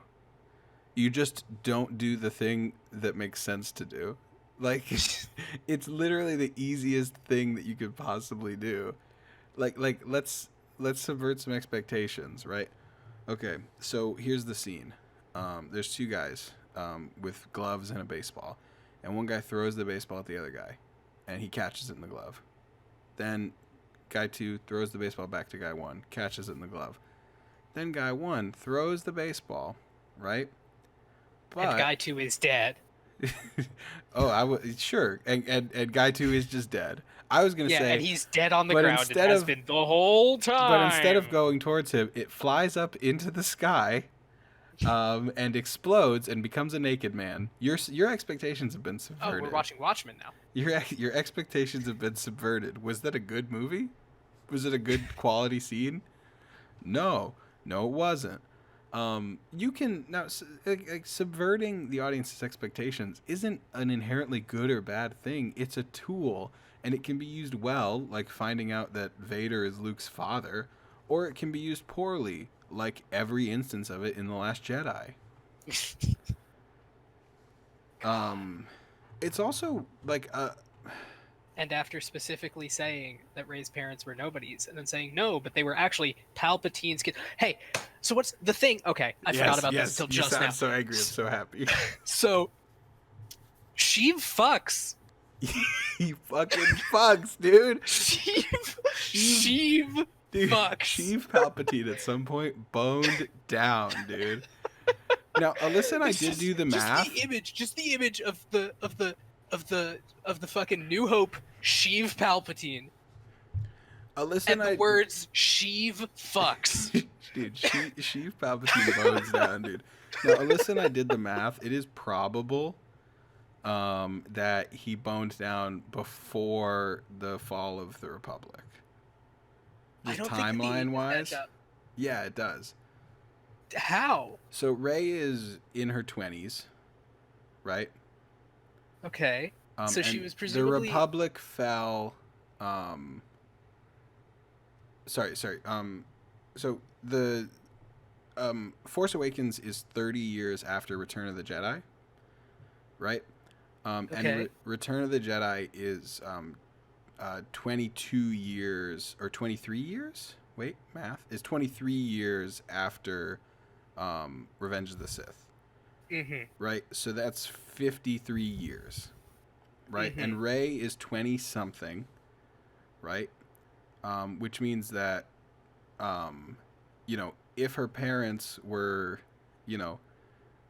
when she was born in their 20s to early 30s, then they could have been born / conceived before the Galactic Republic fell. Okay. Because you take that 53 let's Why just did minus 20, Sheev- you have 33 left. No, I have no idea why Sheev was boning down. He probably shouldn't have been. Why was Sheev boning down? Why was it never mentioned that Sheev might have had a wife, or a child, or a concubine? Why would this senator not have any heirs? Why would the emperor not have any heirs? And why would the emperor's heirs never have been mentioned when bringing down the empire? While they were actively trying to destroy the empire, they wouldn't just leave. Well, I think so. Heir. This movie, The Rise of Skywalker, I think tries to imply that Palpatine's son or daughter, rejected their destiny to be his heir. But then why didn't he just have another one? And that's why he wanted Rey. Why didn't he just have another one? Or, this is also a problem with the original trilogy in that the Emperor should have originally. No, it's not a Emperor problem wasn't with the supposed to original be just trilogy because the Emperor doesn't plan on dying. Yeah, ever. Right, and I understand that, but also for a think super he'd long have time. designated an heir. He's very strong in the Force, and we know that being very strong in the Force means you can live for a long time.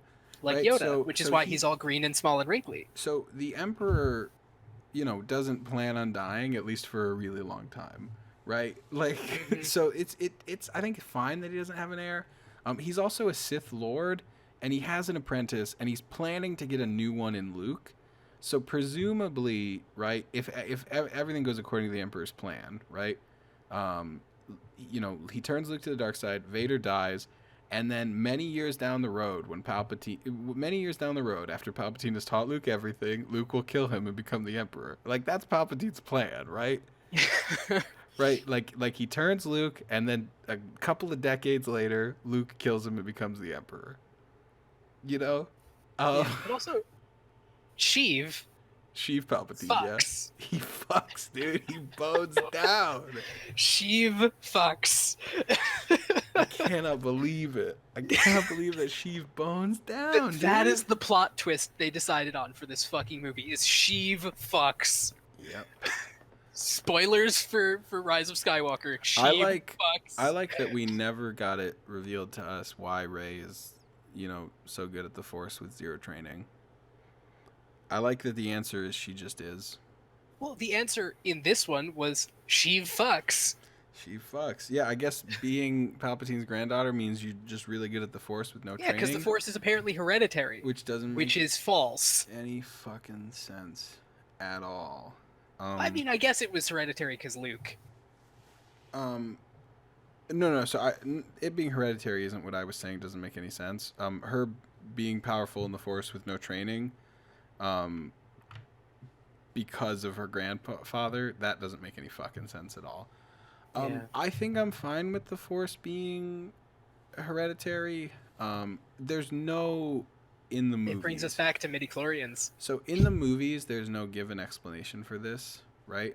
I think what would make sense to me, and what I would like, but I wouldn't want any of the movies to ever go into this, so I'm fine with it being left ambiguous.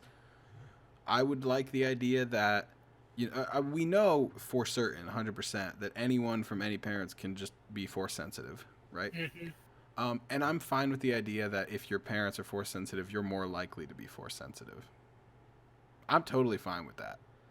Like, the movie doesn't say that, right? It could have just been luck that Luke and Leia both were Force sensitive. Yeah. Or maybe it's a little different because of how strong of a connection Anakin has to the Force, Wasn't he miraculously conceived? Yes. That's stupid. So, Revenge of the Sith implies that it was Darth Plagueis the Wise who manipulated the midichlorians to create Anakin. And then, after Disney took over, there's a comic that came out that confirmed that it was Palpatine who did it.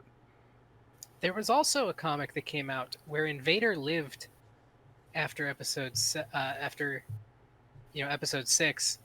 and put on white armor instead, and was a good guy for a while. Are you okay? Weird, but that actually happened. There's also all those comics wherein but the only reason I brought up the comic, Palpatine lived in a clone vat and then was naked for most of them and super powerful and a whole villain again. The reason I brought up the comic is because it came out post Disney taking over, when they wiped the canon of everything, and then they were like, all right, well, let's just do a bunch of dumb shit that doesn't make sense. Like, why wipe the canon of things if you're just going to do a bunch of dumb shit that doesn't make sense? Like, why because not just they wanted keep to do everything? the dumb shit that doesn't make sense without having to worry about whether or not it conflicted the other dumb shit that did make sense. If you're going to do a bunch of dumb shit that doesn't make sense, then it doesn't matter because you're conflicting everything, your own shit. But yeah, Revenge of the Sith implies that Plagueis, manipulated the midichlorians to create Anakin, which I think is better because then there's some irony to Anakin killing Palpatine, right? Because Palpatine, he kills Darth Plagueis before learning everything from him, right? Because he's too impatient and eager to, start enacting his machinations, right? His schemes to fuck. So then it's ironic that he's too impatient to start fucking because Sheev fucks. Then it's ironic that with a power that Sheev never learned from Plagueis created this dude who kills Palpatine in the future. I think that's pretty good. I like that. I'm a fan of that. And then Disney was just like, no, Palpatine made Anakin. Which also, does that mean that Rey is Kylo's cousin once removed, and so it's incest when they kiss? I don't like that they kissed at all. That was stupid. Kylo Ren should not have had a redemption. Yeah, do you remember when Kylo Ren murdered Han Solo? Mm-hmm. I do. The whole point of that was that he would not get a redemption, and that he didn't want one or need one, and that he was a villain. Yeah, or like I could have also seen a story where so um Also, like the constant hints that Finn is also force sensitive, but not to the degree that Rey is, and then they just didn't do that. um yeah, that was Like weird. over and over and over, Finn is talking about the force and how he can feel it and how he works through it. And then they give him a whole group of people who were brought there, and he says how the force brought him there, and then most of them die, and one of them decides to just be Lando's apprentice. Yeah, that feels like something that was cut. Yeah, Um like it there definitely feels should have been more with those people, but also no they no only what ever gave that one screen time and the rest of them died. that girl um I my guess is that in an earlier version of the film, or not earlier, in one of the 18 versions of the film, I think that she was Lando's daughter, and that they cut those parts out. And then there's just that really weird dialogue between them at the end that didn't get cut out. I don't know, man. It's still just so dumb that the First Order can just kidnap children from any planet with impunity. It is super dumb. It's very dumb. I don't like it.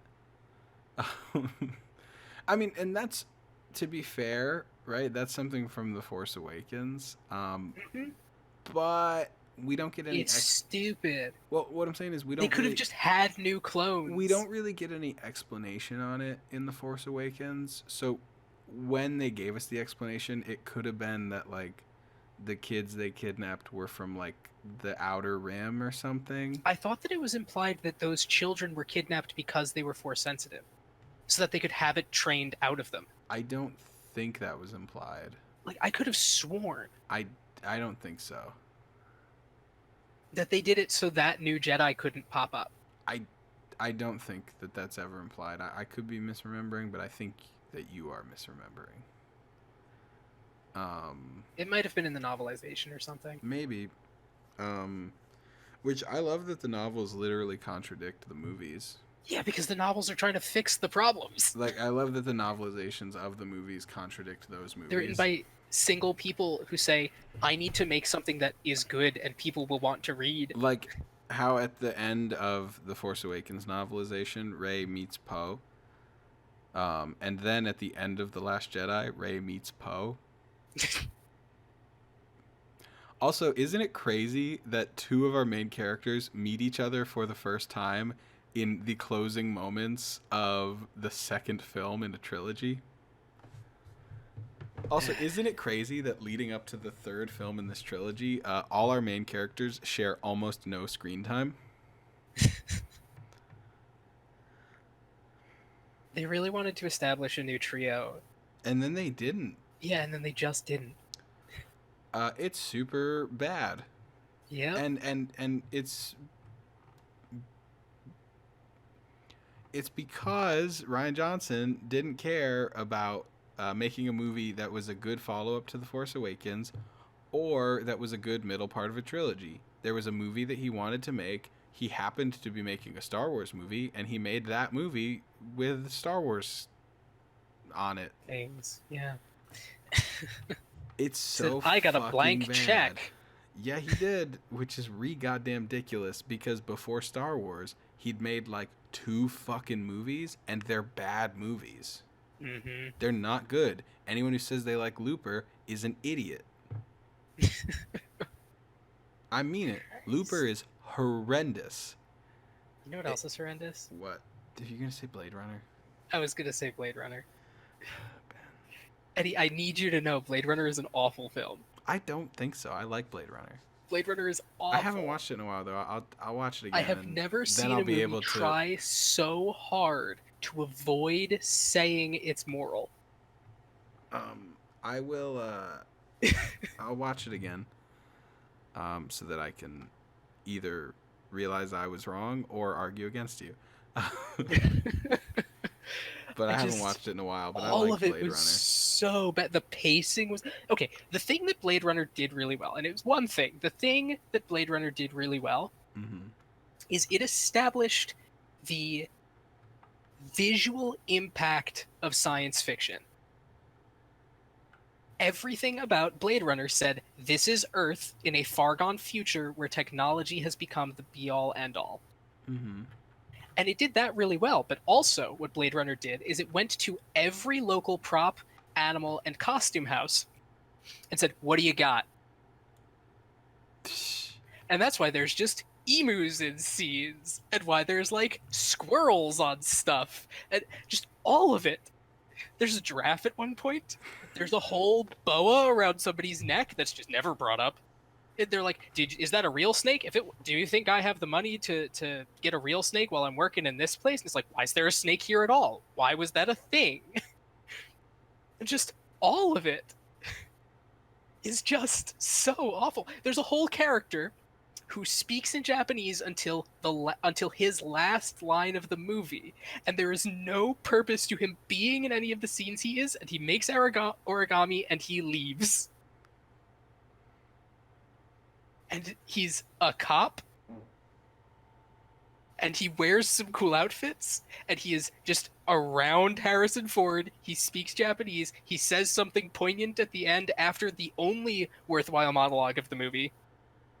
He leaves an origami man in the hallway for Harrison Ford to find in the last scene, and that's it.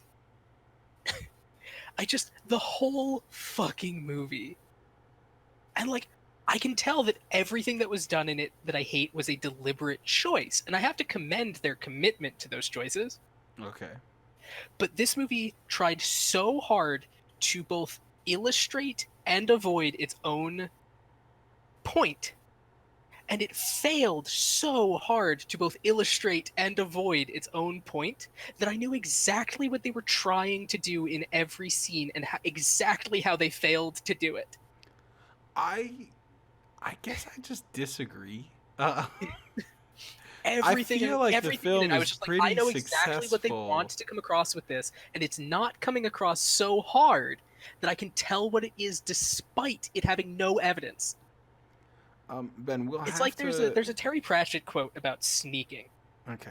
and how the essence of sneaking is not making no noise, because people will notice the absence of noise. It is making the proper amount of noise that people don't think anything of it. And how this movie makes that absence of noise. Um, I will have to rewatch it and we'll have to discuss it on a later date. I'm sure you're going to disagree with me, but I fucking hate this movie. Well, if I disagree with you, it'll be with evidence, though. It won't just be me saying I disagree, which is what I'm doing now. But you know what is a worse movie than that? The Rise of Skywalker, the new Star Wars film from Disney and Lucasfilm. Oh my god, there's so many fucking things wrong with this movie. Okay, so you know when they're riding the horses on the Star Destroyer? Mm-hmm. Sorry, I Why had is to there pause for atmosphere? how stupid that was. Let's even forget about that, right? So there's a guy who says we can't jam their speeders, and then another guy says why not, and then that guy says they're not using speeders, and then they're riding horses on the Star Destroyer. Mm-hmm. Why didn't they just tilt the Star Destroyer a little bit so that all those people would plummet to their deaths? Yeah, like you can't barrel roll in a You starship. don't even have to barrel roll, just tilt a little bit. Just a tiny bit. I mean, no effort was given to not dying by the bad guys. Mm-hmm. Okay, but here's a big thing for me: is you know at the end of the Why did movie, one of the turrets on that Star Destroyer have a gunner seat? I The don't one that they remember. hijacked had a gunner seat. Did it? It looked like they were just standing next to it. No, Did it they have were in it. Are you sure? I don't It remember. had like shielding. Yeah. I'm gonna believe you. I don't know. That's dumb. But so you know near Like the he end turned of the, it in a gunner seat, and then they had to hijack it. you know near the end of the movie when Palpatine is like, if you kill me, I'm gonna enter your body with my spirit, and then I'll. And then later on, she kills him. And then she kills him, and that just doesn't happen. Mm-hmm. And I'm now sure that the implication was supposed to be that if she you killed kill me him with real hatred, good. well, if you kill me with hatred, then you have embraced the dark side. And Now then at the end, they imagine. tried to make it so like she killed him because it had to be done and not any hatred, but also he killed apparently the man she loved, which was so stupid. Yep. Um, in front of her, and she hated him for it, and then killed him, and it So just didn't happen. now in a bit of, and by a bit I mean a large amount of bad writing in the character of Rey in both The Force Awakens and The Last Jedi. After knowing him for a very short amount of time, Rey decides that Han Solo is her father figure. And then, so now whether that's stupid or not, it is stupid. Kylo Ren kills him. So Kylo Ren kills Rey's father figure, right? Hmm. Okay. And then, in The Last Jedi, Rey decides that Luke is her father figure for some reason. And Kylo Ren causes the death of him. Doesn't kill him. He kills himself, but it's Kylo Ren's fault. Kylo Ren also kills a ton of her allies, right? Which Hmm. I won't say her friends because she hasn't spent any time with these people. She doesn't know them. Um, but you know she's a perfect, amazing, beautiful angel, so she cares deeply about all these people that she doesn't know. Um, so he does these things, and then she's like, "I love you." Don't go. We're fated to be together in the Force. Oh my god. Also, we're getting on a tangent, and I want to finish talking about Palpatine, but About how she fucks. in the beginning of the movie, the first scene that we see Rey in, she's just levitating. Yeah, she's meditating so hard with the Force that She's, it moves the earth around but her. then she stops meditating, and she's still levitating, which means she doesn't need to be meditating to do it. She can just do it, and then she does a levitating backflip to get onto the ground, Hmm. which is goddamn ridiculous. Tell me you can't just fly with the Force? So, and then there's a scene later in the movie where they're like, oh no, we have to cross all this water to get to that place. And Rey doesn't just levitate over there. Hmm. And then later in the movie, Rey has to get through this, Sith dungeon on Exegol, the Sith planet. And she doesn't just levitate through it, she does a bunch of climbing and stuff. Hmm. It's almost like it's almost like they forgot that she could do that, and in fact they only put it in there so they could be like, look how cool Rey is. It's almost like it's almost like they looked at that scene where Luke is doing a handstand and floating 3 very small rocks at the same time to show that he has grown very skilled in the Force. It's almost like they looked at that and they were like, what's the bigger, better, fuck the original trilogy version of that scene? I got it. Rey's literally levitating in midair and floating a ton of huge rocks. Because fuck Luke Skywalker, fuck the original trilogy, we're better than them. But then Luke Skywalker does the Yoda thing from beyond the grave. And also his X-Wing was just on that planet the whole time. Well, they show that in The Last Jedi. Which I also think is stupid. Yeah, well, Why was it's. he still flying that X-Wing? Yeah, Tell me Luke Skywalker couldn't afford a better ship? yeah. You tell me that his X-Wing suddenly had a hyperdrive? Luke Skywalker's X-Wing had a hyperdrive in the original trilogy. Did it? Yeah, it did. Okay. But more importantly than that is the reason that Luke's X-Wing is shown in the water on that planet in Last Jedi is so that at the end of the movie, when Luke shows up, you'll think that he's actually there. Mm-hmm. But he isn't. And then he dies anyway, so why wasn't he just there? Because for as bad as the movie was, right? When when Luke is fighting, quote unquote, Kylo Ren, and then it's revealed, right? They do that cutaway, and it's revealed that he's not really there. He's meditating, right? He's projecting himself all the way across the galaxy, right? With some kind of forced projection, which has been established by the Force Skype calls, right? But the And forced Skype calls were revealed to be Snoke's doing. yes, I agree. But yes, but what I'm saying is we learned that it's possible, right? And so, right, there's this big reveal, right, that Luke isn't actually there facing down Kylo in the First Order.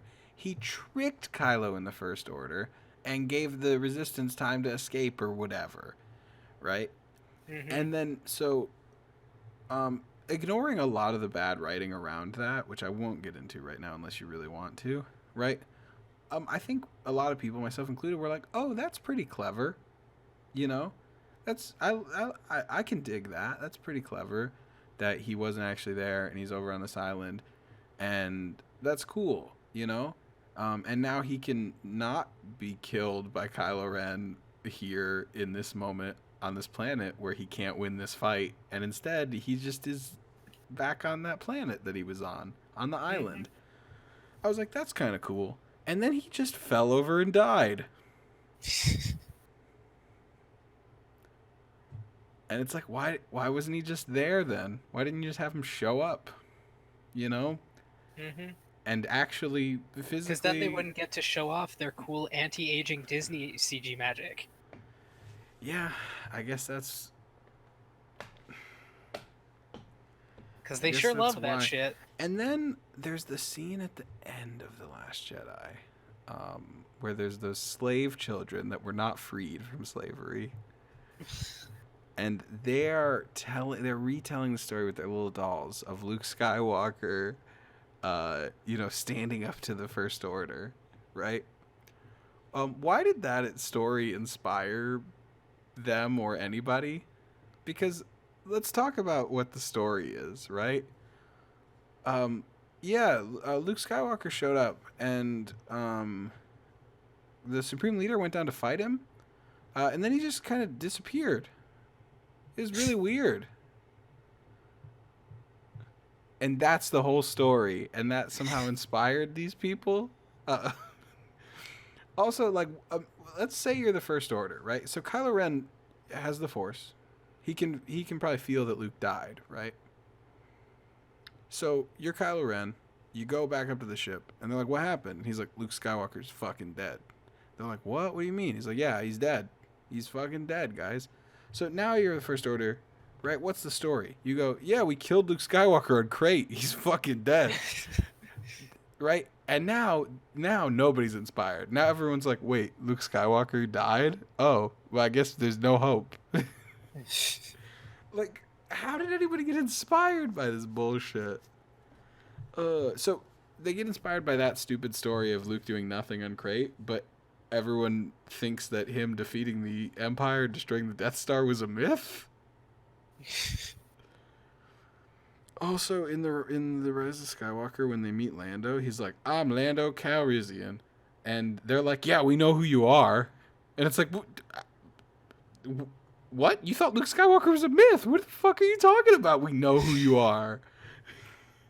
Lando Calrissian had a storied political career before. Oh God. my god. It's so fucking bad. It's all bad. It's terrible. It's so stupid. My favorite character was Darth Uchi. What? Darth Uchi. Right. The dude. the assassin that Palpatine sent to. Yeah, who just happened to know Sith And he wasn't a Sith. He was not a Darth, but people, myself included, have taken to calling him Darth Uchi. And he was the dude with he was the best worst character in the prosthetic. movie. He didn't say anything, and he had a really weird, fucked up face. Yeah, and then he died. And then he died. He got He eaten by a died in a worm or cave something. after carving some Sith into a dagger that was perfectly in the shape of where the fucking Yeah, Wayfinder that nobody knew about wait, was. so let's talk about that for a second, right? So after, okay, so the second Death Star, the second Death Star exploded and vaporized in space, Mhm. and then somehow a huge piece of it landed on this planet. Which let's talk about this planet for a second. It's in the Endor system, which doesn't Which exist. was a planet, yes. Endor is a planet, not a Endor is a system. planet, and the forest moon of Endor Is a moon above is a Endor that moon is a above forest. the planet Endor. Yep. Mm-hmm. So the Endor system, there's this Mm-hmm. ocean planet on it,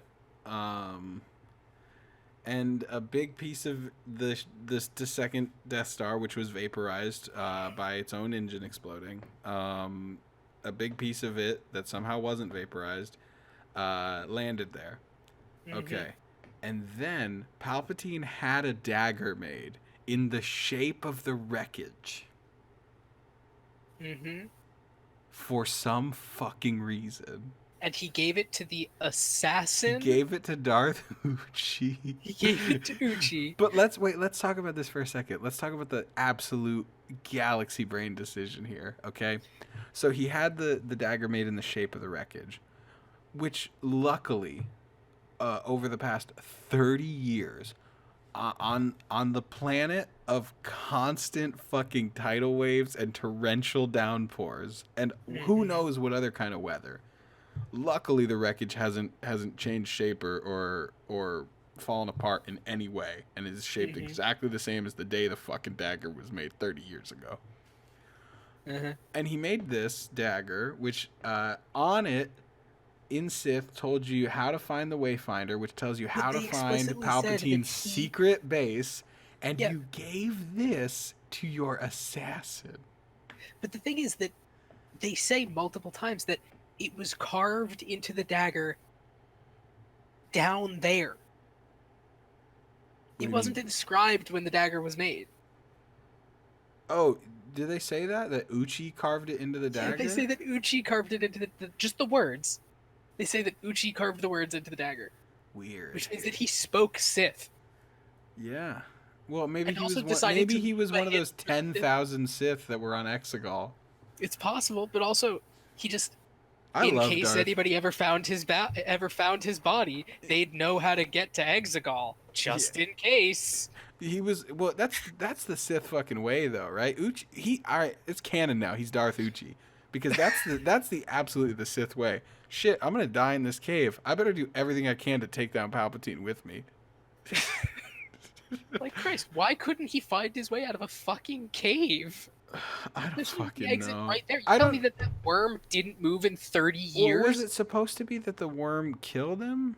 No, he was just there. Like he was bones though, right? Yeah. So like the worm. But, so the implication when you the see worm bones could have like in a desert vored cave him. is that he died of like thirst or something. I agree. I don't know, man. You telling me that he couldn't find that entrance right next to super him where they obvious way found out, yeah. where they found the dagger next to the worm? Hey, you know when they fall into that hole, wouldn't it have been convenient if one of them could levitate? Wouldn't that have been helpful in some way, shape, or form? Anyway, so I do like Darth Uchi. I like that he's a petty bitch.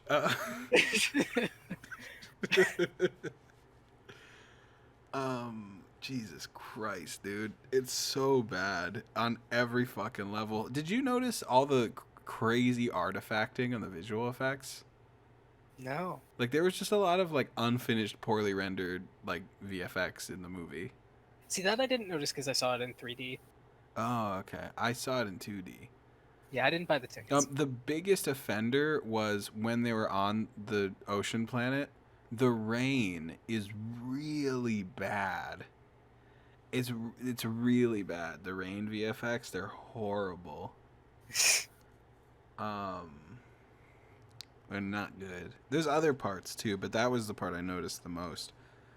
The end of the movie, how do you feel about that? So, like...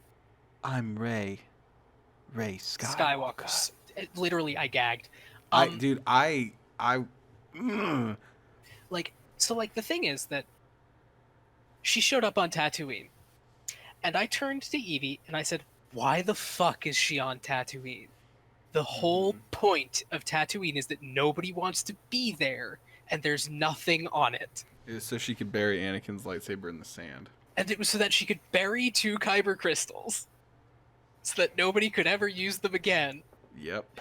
So I guess Rey's probably not going to found a Jedi Order then. Yeah, right? Because you'd Like, think she'd want to keep those if she was going to do that. either leave them in a place where they can show, like, Oh, these are the lightsabers of the two greatest heroes the galaxy's ever seen, which isn't quite true. it's untrue. It's completely untrue. I'm But she sorry. would I'm do sorry, that. Leia, but you didn't do anything after Return of the Jedi.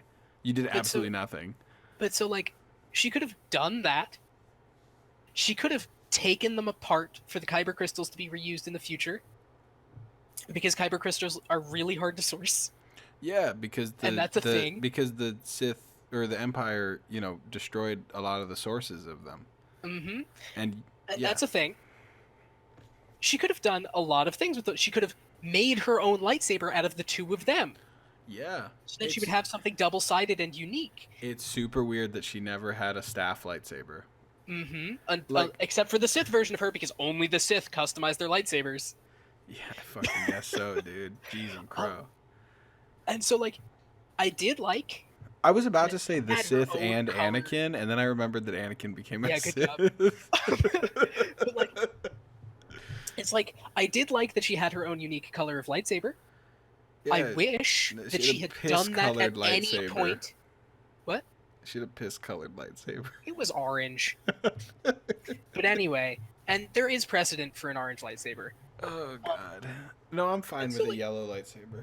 She should have made that at some point during the trilogy and used it as her own lightsaber. I mean, what a fucking idea, right? Yeah, right? Let's talk about this though, right? So, we have like, she the just Force showed Awakens. up We to the have place Rey that fight a Luke bunch of never went dudes with back a to staff. I'm because- gonna keep going. We have the Force Awakens. We have Rey fight a bunch of dudes with a staff. Then at the end of that movie, we find out that she's Force sensitive, and she's gonna go find Luke and try to become a Jedi. Everyone in the fucking world and their goddamn mothers were like, "Oh, okay, cool. So she's gonna have a staff lightsaber." Mm-hmm. Everyone knew that for a fact, and then they were just like, "Nope, lol."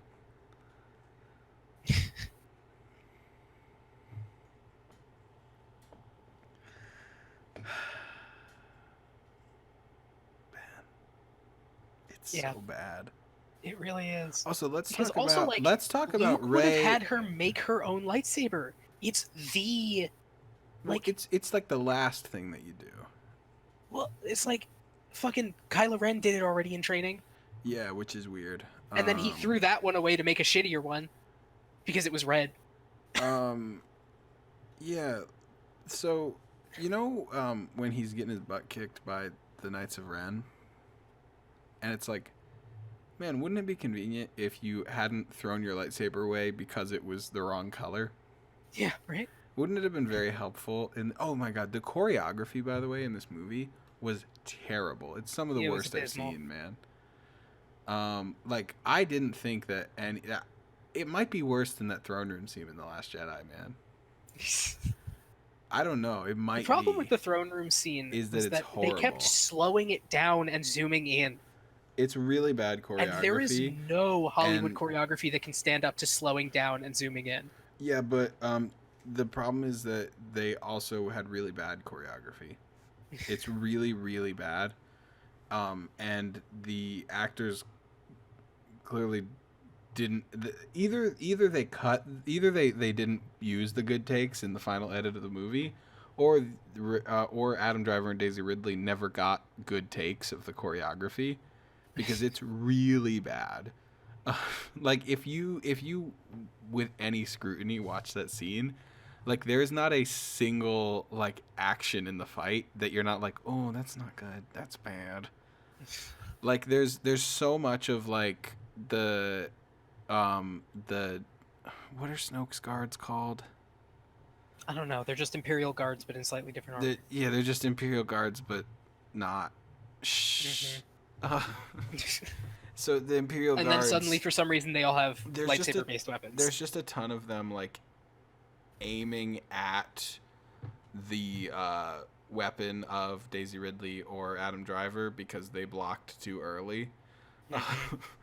And then there's also like there's the part where Rey like kicks one of them, and three of them get flown back across the room because she kicked one of them. And then there's the part where she blocks 3 of their attacks with her lightsaber at the exact same time. And one of them is holding 2 weapons, and she's blocking all 3 of them at the same time, and he doesn't just stab her with the second weapon that he's holding. Uh, it's so bad. Like, I could go on and on. My favorite part, though, is the part where near the end of the fight where she does that thing where she like drops the lightsaber and like bends down and catches it and kills the guy, right? Mm-hmm. Prior to that, right? Like he's got her in like some kind of hold where he's like trying to kill her, you know? And she's like, "Oh no, I'm gonna get killed," right? Um, he's holding another dagger in his other hand that he could just stab her with at any point in time, except he's not, because they digitally edit it out of his hand for the close-up shots, but not for the non-close-up shots. like the literally, the Rey has so much plot armor that weapons disappear when they could kill her. It's absolutely insane. Oh my god. So I guess, to the moral of the story is it was not that good of a movie. No. The opening crawl was horrendous. Do you remember the opening crawl? Just show us the message. Because apparently it's in Fortnite. I did see that it is in Fortnite. The message is in Fortnite. Which implies that Fortnite is a canon part of the Star Wars universe. Yes, it does. It does absolutely imply that. That Fortnite is actually happening somewhere in Star Wars. Fortnite is happening somewhere in Star Wars. Oh my god, maybe all the building is done with the Force. Maybe. I'm so fucking... And Thanos is there. I'm so upset. You have no idea how upset I am. Well, you know who else is there? J.J. Abrams. As a person? There's a J.J. Abrams skin in Fortnite, yeah. Which means that canonically J.J. Abrams exists in the Star Wars universe. Isn't Rey herself also a skin in Fortnite? Yes. So maybe that was part of her Jedi training, was going and doing Fortnite. Maybe. Maybe Fortnite's like a sport in the Star Wars universe? It's the planet of the lost Jedis. They can all floss. Oh, God. Just default dancing on the Sith, man. I cannot believe that shit. I cannot believe it. Oh, did you see that BB-8, I think, is a playable hero in the new Battlefront 2 update? I don't care about Battlefront. The only Battlefront 2 I care about is the one on the PS2, yeah. Yeah. On the note of which... I also have it on my Xbox One, because it is a backwards compatible game from Xbox. Yeah, but I don't want to play it on an Xbox One. You know what I do want to play it on? I do. I love playing it on my Xbox One. Go ahead. You know what I want to play it on? Your PS2? The back compat PS3 in my basement with friends. Do you have the game? I can get it. Alright, well get it and then I'll come over. It's not very hard to find. And we'll stream Battlefront. Get it and I'll come over and we'll stream it. Battlefront 2 PS2. Gameplay from October 6th, 2012. Nice. Dude, Battlefront 2 Battlefront on the PS2 is a great game. I thought it was third person. It is third person. Because this video has it very much in first person. You might be, I think you can toggle to first person view. Star Wars Battlefront 2 PS2 in kitchen and dining. Cool. Available new and used from $24.95. New? Dude, get it fucking new. What? Hang on, let me see what it is new. Well, like new, it's only $40.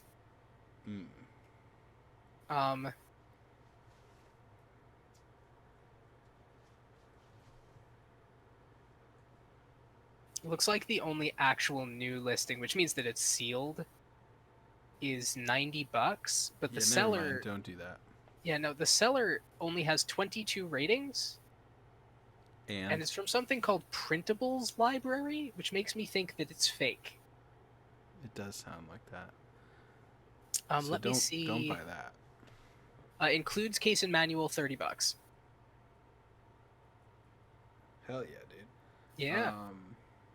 Dude, get that, and then Ooh, I'll come over, includes and then we'll includes stream it. disc, official case, and artwork, but no manual for $28.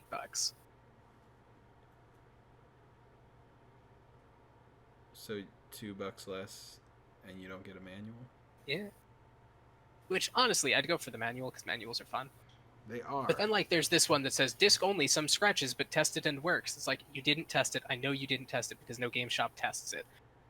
It's disc only, and you're charging the same amount as something with the case and manual. Yep. You that are game lying to really, me. dude. That game really holds up. It does. It was a great game. It is absolutely insane to me that when they were making the new Battlefront games, they didn't just make those games but with modern technology. Right? like I cannot fathom the decision to not do that. So let's see Star Wars Battlefront 2 for PlayStation 2 different listings because there's a bunch of them. Mm-hmm. From $4.44 with $4 shipping. So $8.44. Mm-hmm. Man, it should have been $4.44. This one does not say whether or not it so it was $8.88. This one does not say whether or not it includes a box or manual, which means it almost certainly doesn't. Hey, dude, but also it's probably being sold from somebody's attic. Did you like the part of the Rise of Skywalker where they introduced that new little droid so that they can sell it as a toy? I actually really liked that droid. I liked it too. It made me like the fact that he had that cool little droid hanging around that had a fun personality made me like Darth Uchi even more. That cemented that droid cemented Darth Uchi as the best character in the movie. But do you like how they also was the best part? Do you like how that was good? Do you like how they also included that Sith dagger thing so they could sell it as a toy? Oop. Here we go. $5 with $5.50 shipping, comes with case, disc, and artwork. Hell yeah, dude. Do you like how they gave Leia a lightsaber and pretended that she had trained in the Force so that they could sell that lightsaber as a toy? Mm-hmm. Do you like how Rey built a new lightsaber in the last 30 seconds of the movie so that they could sell it as a toy? Mm-hmm.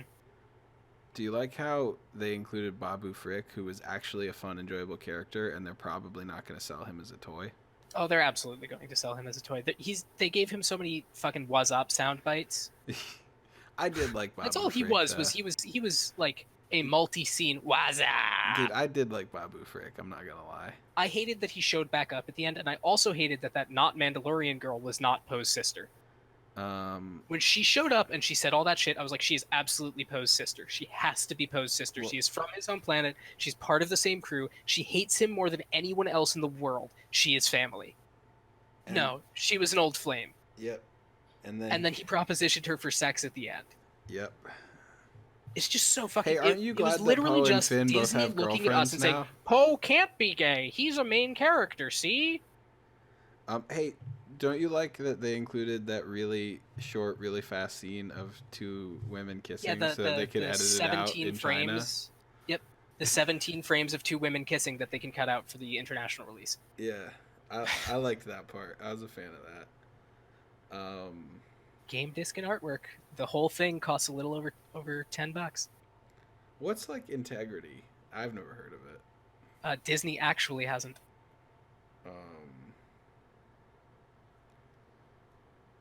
Like, just don't put it in the movie. Like, if you're like all or nothing.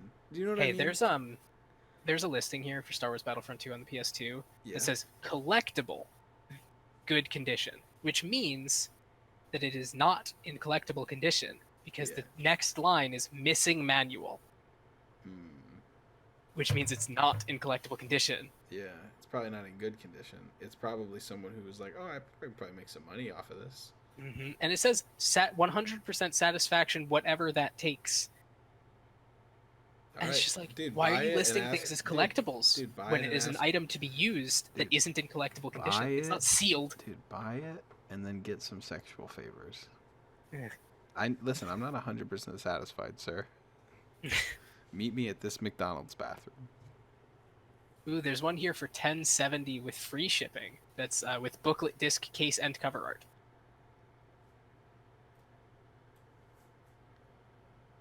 Ben. I could just get so many copies of Star Wars Battlefront 2 for the PS2. You only need one. Yeah, but I could have so many. They weren't. It wasn't a good movie. No, it was not. I think we're kind of winding down here, and I think it's 2:30 in the morning. Yeah, we've been talking for like 2.5 hours. We have been talking for 2.5 hours. I think I'm gonna stop. I'm gonna stop Wait. this recording. Okay, that's fair.